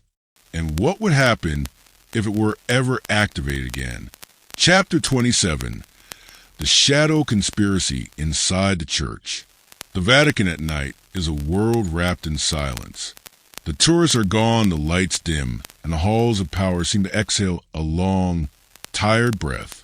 But somewhere deep within this ancient city-state, a group moves quietly, deliberately, almost like ghosts. For centuries, rumors have whispered about factions inside the Vatican. Groups not aligned with the Pope, not aligned with doctrine, but aligned with something far older and far more dangerous. Tonight, those rumors begin to take shape. The secret meeting that changed everything. It begins with a single door, a door that should have been locked. A historian, Father Lucian from chapter 14, returns late to retrieve his notes from the apostolic library. But when he enters a dark corridor, he hears voices, men speaking in hushed tones. The language, Latin, but not the ecclesiastical Latin used in Mass. Older, sharper, almost ritualistic. Lucian freezes. He isn't supposed to be here. No one is. He steps toward the faint candlelight and sees 5 figures standing around an ancient wooden table. Their robes are not modern clerical garments. They're patterned with symbols, geometric, angular, reminiscent of medieval sigils. In the center of the table lies a manuscript, one Lucian instantly recognizes from forbidden catalogs. The Templar Codex Obscura, a book believed to contain the Knights Templar's private records, not of treasure, not of relics, but of alliances with forces the Church later deemed heretical. Lucian watches as one of the robed figures traces a symbol on the page, a sharp, triangular mark found earlier in chapter 7 on the Templar fortress ruins. Another whispers, the order must rise again. The signs are aligning just as the Codex foretold. Lucian steps back, heart pounding. The Vatican is not protecting the world from dangerous knowledge. Something inside the Vatican is protecting itself. A conspiracy older than the Church itself. Over the next few days, Lucian secretly investigates. He finds traces of his hidden faction in ancient financial ledgers, sealed letters from medieval popes, burned correspondences from the Inquisition. A pattern emerges, a faction operating behind the scenes for nearly 1,000 years, a faction obsessed with the Knights Templar, their knowledge, their buried truths. But the terrifying realization is this: the faction didn't originate inside the Vatican. It infiltrated it. Like vines creeping through old stone, it grew slowly, quietly, embedding itself into councils, records, and decisions. Every dismissal of Templar rumors, every redacted archive entry, every lost document was not an accident. It was strategy. The modern goal: recreate the forbidden Templar network. Lucian's research uncovers references to something called Project Dominium, a modern operation, funded secretly, operating through Vatican NGOs and obscure church orders around the world. Its goal? To reconstruct the Templar map of influence, not militarily but informationally, a global network of archaeologists, linguists, intelligence operatives, religious scholars, and financial agents all working toward a single objective, to recover the Templars' lost knowledge and use it. But what knowledge? That answer comes from a single parchment sealed under wax. When Lucian breaks it open, he reads something that chills him. The knowledge that once threatened the world must now be reborn, for the church can no longer be trusted to guard it. This isn't just a conspiracy. It's a coup, a silent, invisible takeover from within, a silent war in the halls of the holy. Lucian realizes the Vatican isn't a unified entity. It's two institutions sharing the same skin. One is the church the world sees, speaking of faith, compassion, tradition. The other is a shadow order, pursuing belief that the Templars held a truth so powerful, so civilization-altering, that it should belong to no nation, no religion, no leader, except them. A church divided against itself. A holy city where invisible wars are fought not with weapons, but with secrets. The betrayal. Lucian's discoveries attract attention. One evening, as he walks through the quiet archive, a hand grips his shoulder. He turns and sees one of the robed figures from the earlier meeting. The man smiles, but his eyes are cold. "You've been very busy, Father Lucian." Lucian's throat tightens. His notes, his copies, his hidden transcripts. Everything is gone. Confiscated. Erased. The figure leans closer. Some truths are not meant to be found. Some histories prefer silence. Lucian is escorted out of the restricted area. His access revoked. His name flagged in internal Vatican security. A warning. A threat. A promise. The Shadow Order knows exactly what he has seen, and they're not done with him. The chapter ends with a new revelation. But as Lucian leaves, defeated, a quiet whisper catches his ear. A young archivist slips a folded parchment into his pocket, murmuring, "You're not the first to uncover this." Lucian opens it later that night. Inside is a single symbol, the same triangular mark from the Templar ruins. Beneath it, a message. If you want the truth, go to Jerusalem. The conspiracy isn't contained within the Vatican walls. It spans continents. It stretches across centuries. And whatever the Templars hid, whatever the Shadow Order is trying to resurrect, Jerusalem is where the final pieces wait. The real war for the truth is just beginning. The hidden pilgrim's map. The deeper the researchers descended into the Vatican's restricted archive chamber, the more oppressive the silence became, as if the stone walls themselves were waiting to see whether these intruders were worthy. Dust clung to forgotten manuscripts. Thin beams of filtered light cut through the darkness, revealing centuries of untouched history and secrets deliberately sealed away. At the center of the chamber sat a long wooden table, massive, carved, and scarred by time. On it lay a bundle of scrolls wrapped in faded red cloth. The seal was unmistakable. A cross, but not a Christian one. A Templar one. The historian leading the investigation, Dr. Lucia Moretti, stared at it in disbelief. "This shouldn't be here," she whispered. "This symbol belongs to the exiled Templars, the splinter group that disappeared in 1312. She loosened the bundle's knot. Inside was a map, but not like any medieval map. Not rough, not symbolic. It was precise, too precise.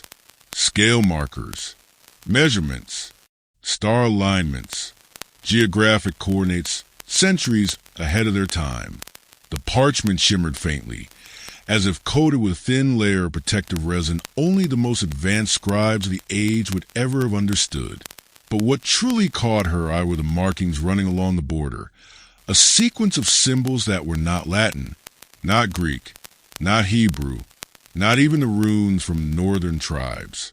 Instead, they resembled a mysterious script found carved into stones of ancient pilgrimage routes stretching from Jerusalem to France. For centuries, scholars had called them the Pilgrim's Code, a writing system never deciphered, dismissed as decoration or religious graffiti. But the Templars knew better. And apparently so did the Vatican. Dr. Moretti spread the parchment gently, weighing down its corners with small bronze weights from the table. As she did, a faint scent filled the air, a strange combination of myrrh, cedar oil, and something metallic, something that felt out of place. The parchment was old, yes, but preserved beyond what medieval technology should have allowed. Father Salazar, the Vatican-appointed escort, swallowed hard. This chamber is off limits for a reason. You were not meant to find this. His voice was controlled, but not enough to hide the tension underneath. Lucia glanced up. Why does the Vatican have a map written in a code no civilization on Earth used? Salazar looked away. That is one interpretation. Lucia frowned. What's the other interpretation? He hesitated. Then, reluctantly, that the Templars mapped something handed down to them, something pre-human. The room went still. Even the soft hum of the dehumidifiers seemed to fade. She leaned closer to the parchment. The lines were impossibly straight, the circles perfectly symmetrical, the calculations far too advanced. It looked less like a map and more like an engineering blueprint, a blueprint of the Earth, or perhaps of something beneath it. Lucia's assistant, Daniel Hale, traced the path marked in red ink. It starts in Jerusalem, moves through Cyprus, Sicily, southern France, then suddenly, he paused. It veers toward a place in the Alps that isn't on any historical pilgrimage route. Lucia's eyes widened. No pilgrimage route, no monastery, no fortress. Only a vast and ancient mountain range where the Templars were said to have vanished during their final escape from France. The Alpine Triangle, she murmured. Daniel nodded. And if these coordinates are accurate, he continued, the map points to a sealed valley, a place even modern expeditions struggle to reach. Lucia felt a chill run through her. A valley unreachable by ordinary means. A valley marked by symbols found nowhere else on Earth. A valley the Vatican had tried to erase from all historical records. But why? Why would a religious institution hide a map leading to a remote mountain region, unless the Templars had discovered something there, something dangerous? She examined the symbols along the map's edge again. Then it hit her. These symbols matched the carvings found under Rosslyn Chapel, she whispered. The ones believed to be a cipher pointing to the Grail Vault. At that moment, Father Salazar stepped forward. Enough. This map is classified. You must stop this line of inquiry. His hand hovered over the parchment as if preparing to confiscate it. But Lucia placed her palm flat on the surface first. You're not protecting faith, she said softly. You're protecting a weapon, or knowledge of one. Salazar's jaw tightened. The church protects humanity. Lucia held his gaze. From what? He didn't answer. Instead, he opened a leather binder and withdrew a small metallic object, a scanning device used only for the Vatican's most fragile artifacts. He hovered it over the map. A faint blue light washed over parchment. Then something unexpected happened. The map glowed, not metaphorically, not poetically, literally. Fine lines illuminated beneath the surface of the parchment. Hidden markings, invisible to the naked eye. Some formed geometric patterns. Others connected to the border symbols. And at the center, a circle. Inside it, the sigil. Lucia's breath caught. That's not Templar. Daniel leaned in. It's older, much older. Salazar stepped back as if the sight made him uneasy. This is why it cannot be studied. The sigil looked like a sun, surrounded by 8 smaller circles. But it wasn't just decorative. It looked like a mechanism. A wheel, a design, a warning. Lucia traced the illuminated paths. It's a route, she whispered. A path to a central object. Daniel nodded. This is not a map of territory. It's a map of containment. Salazar grew pale. You weren't supposed to see that. Lucia's voice trembled with realization. The Templars were not guarding treasures, not relics, not gold. She looked up. They were guarding something buried beneath the Alps. The room fell silent again, but this time the silence felt alive, charged as if the walls themselves were remembering something ancient, something dangerous. After a tense moment, Daniel spoke. So if this map shows a containment route, then whatever lies at the center, Lucia finished the sentence for him, is what the Vatican has been hiding for 700 years.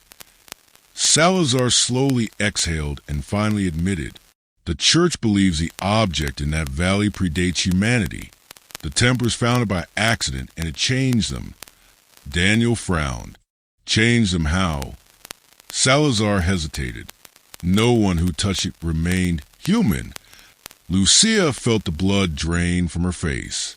Is that why the Templars were destroyed? She whispered. Salazar nodded. The Church feared what they had uncovered, and feared what they were becoming. Lucia stared at the glowing map, the ancient symbols, the containment routes, the central sigil. For the first time, she understood. The Vatican didn't hide the Knights Templar to erase their power. They hid them to erase the knowledge of what they had awakened. And now, after centuries, the map to that forbidden object was lying open on the table, waiting, breathing, calling. Lucia closed her eyes and whispered, we're not dealing with history anymore. We're dealing with something beyond it. The map dimmed slowly, like a heartbeat fading back into silence. The chapter ends with one haunting question. If this object could reshape the Templars, what could it do to the modern world? Chapter 29. The Forbidden Map of the Templars. The chamber felt colder than before, as though the very air resisted the idea of what lay inside the final vault. For centuries, whispers had circulated among archivists and underground historians about one object, never officially catalogued, never referenced in the Vatican Index, yet feared enough that even its existence was considered a threat to the Church's foundations. A map, but not an ordinary map. A map that the Knights Templar were said to have drawn during the very last years before their annihilation. A map that, if real, would rewrite not just the history of Christianity, but the history of civilization itself. Father Aurelio stood before the reinforced door, his hand hovering over the inscriptions burned into its metal surface. Symbols of three eras, early Christian fish glyphs, medieval timber crosswork, and geometric sigils older than Rome itself, intertwined like a warning. This was sealed after the 17th century purge, he whispered. Some things were never meant to see daylight. The historian beside him, Dr. Hilaire Voss, felt her chest tighten. Panic or anticipation. She couldn't tell. For the first time, the Vatican wasn't just hiding texts. It was hiding directions. Aurelio activated the final latch. The chamber hissed open. Darkness at first, then a slow glow. Not electric light. Bioluminescent inscriptions along the walls, triggered by the disturbance of the door. Traces of a Templar cipher that required no flame, no torch, no oil. A technology centuries ahead of its time. Hilaire's pulse pounded as she stepped inside. And then she saw it. A massive stone slab at the room center, angled like a drafting table. Upon it, a map etched into black obsidian, veins of gold threading across its surface. But it wasn't a map of Europe, nor the Middle East, nor any earthly region she recognized. Continents shaped unlike anything on modern atlases. Coastlines impossibly ancient, suggesting landmasses that had vanished long before recorded history. Her voice cracked. This isn't Earth. Aurelio swallowed. That is why the Church hid it. He approached the nearest glyph, tracing the golden line with trembling fingers. According to fragments found in Templar interrogation documents, This map was made from a source older than any scripture, something the Templars recovered beneath Jerusalem, an artifact they believed was left behind by visitors. He didn't dare say the forbidden word, angels, or something older than angels. Ilera leaned closer, her breath fogging over the obsidian. There were markings, radiating patterns connected by geometric pathways. Routes, not of oceans or land, but trajectories, celestial trajectories. My God! She stepped back in shock. These are flight paths. Aurelio exhaled, defeated. And this, he pointed to a triangular symbol repeated across the map, is what the Templars believed to be the original landing point. Not in the Middle East, not in the Mediterranean, but a region that no longer exists on our planet. Ilera shook her head. Atlantis. The priest didn't answer, but he didn't deny it either. A heavy silence settled. This was no longer history, no longer religion, no longer conspiracy. This was a revelation, a map that predated humanity itself, a map suggesting Earth was once visited, transformed, influenced, and the Templars, those warrior monks, had found evidence so explosive, so destabilizing, that the Church would rather bury it than allow it to challenge doctrine. But something else caught Ilera's eye. At the corner of the map, almost hidden, was text carved in Old French. Ce n'est pas un carte du monde. C'est un carte pour le monde. This is not a map of the world. This is a map for the world. For? Designed for whom? For what purpose? Ilera's thoughts raced. Aurelio's face paled. Do you understand what this means? She asked. He nodded slowly. It means the Templars believed the world we call home was prepared, structured, shaped by an intelligence predating our history, and that whatever their enemies feared was not their wealth, not their power, but the knowledge that humanity might not be alone in its origin. He turned to her, eyes heavy with dread. And now you understand why the Vatican could never allow this map to be seen. But there was more. A compartment beneath the slab slid open as if reacting to their discovery. Inside it, a small metallic object, triangular, with inscriptions matching those on the map. A key, or something far more dangerous. Ilera reached for it. Aurelio grabbed her wrist. No, not yet. There are places on this earth that were never meant to be found again. She pulled free. Or maybe we were always meant to find them. Fade to black. The chamber hums. The map glows brighter, as though awakening, as though responding to something that had finally returned. Chapter 30. The final seal of the Templars. The night settles over Rome like a velvet curtain, soft, heavy and ancient. Far above the city, the Vatican's white stone gleams under moonlight, an eternal guardian watching over secrets older than empires. But tonight, something shifts. A weight hangs in the air, a sense that a door long closed is about to open. Inside the Apostolic Palace, the final pages of Forbidden Chronicle lie scattered across a wooden table.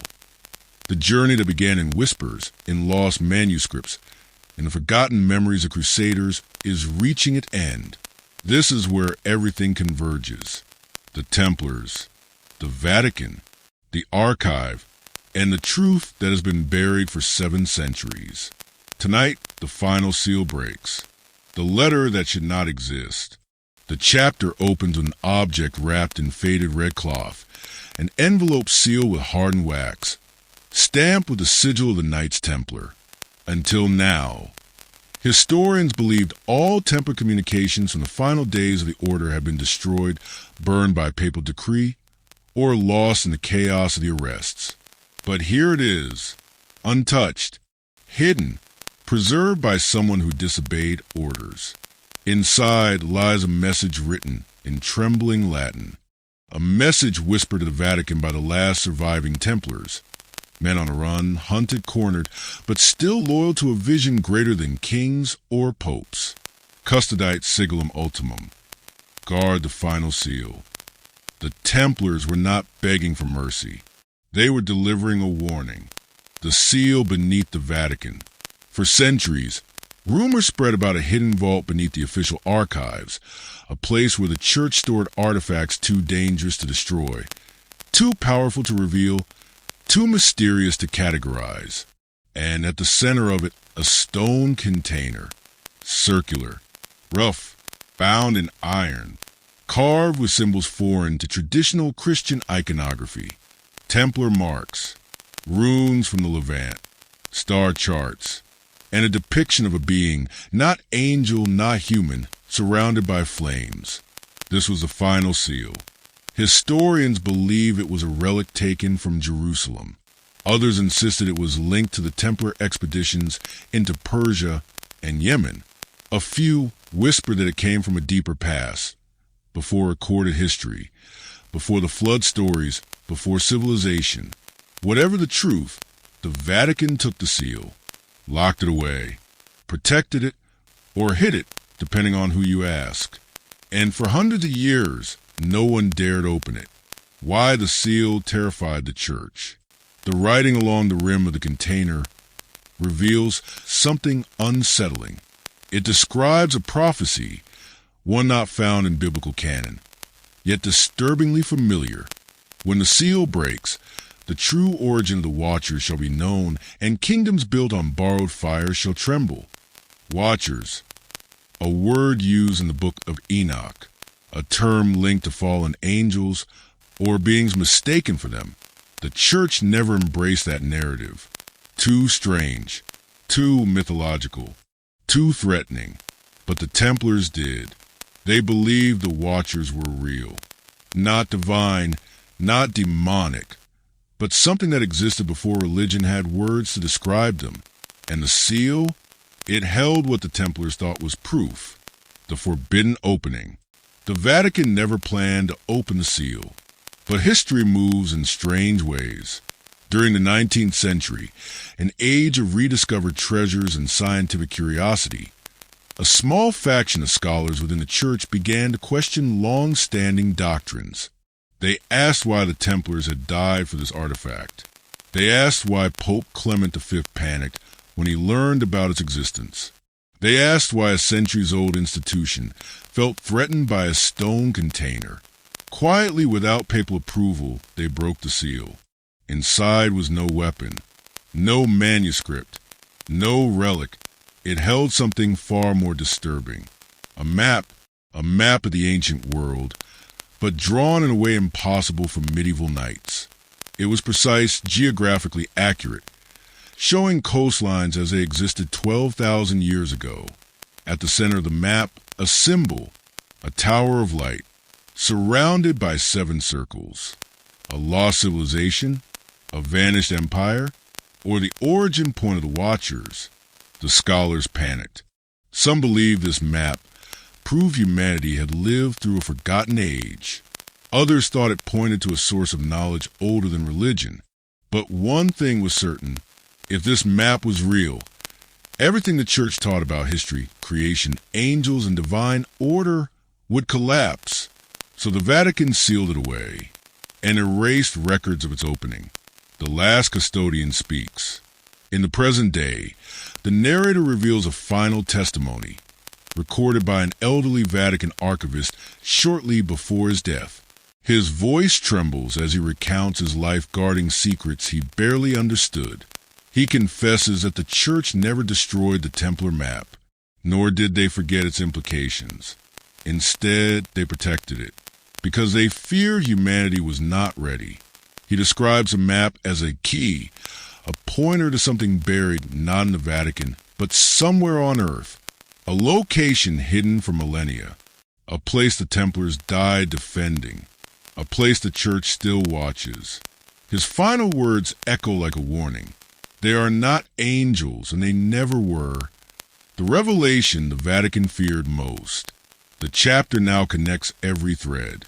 The Templars' secret excavations beneath the Temple Mount, their mysterious expeditions across the Red Sea and into Ethiopia, their sudden rise in power, their abrupt fall, the strange artifacts they carried, the map pointing to a pre-human civilization, and the beings they believed interacted with humanity long before religion.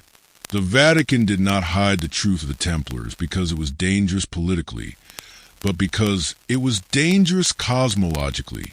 If the Watchers were not divine, if ancient civilizations had knowledge beyond medieval understanding, if human history had a beginning far older than Genesis, then everything changes. The Church's fear was not heresy. It was chaos, social, philosophical, spiritual. A world without foundations is a world that collapses. The final door.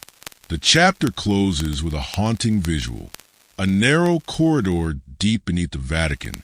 Stone walls, dim yellow lamps, and at the end, a reinforced iron door. Behind it lies the final seal, now empty.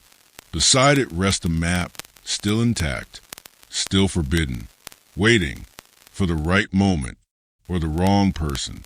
The narrator whispers. Some truths remain sealed not because they're false, but because they are too powerful.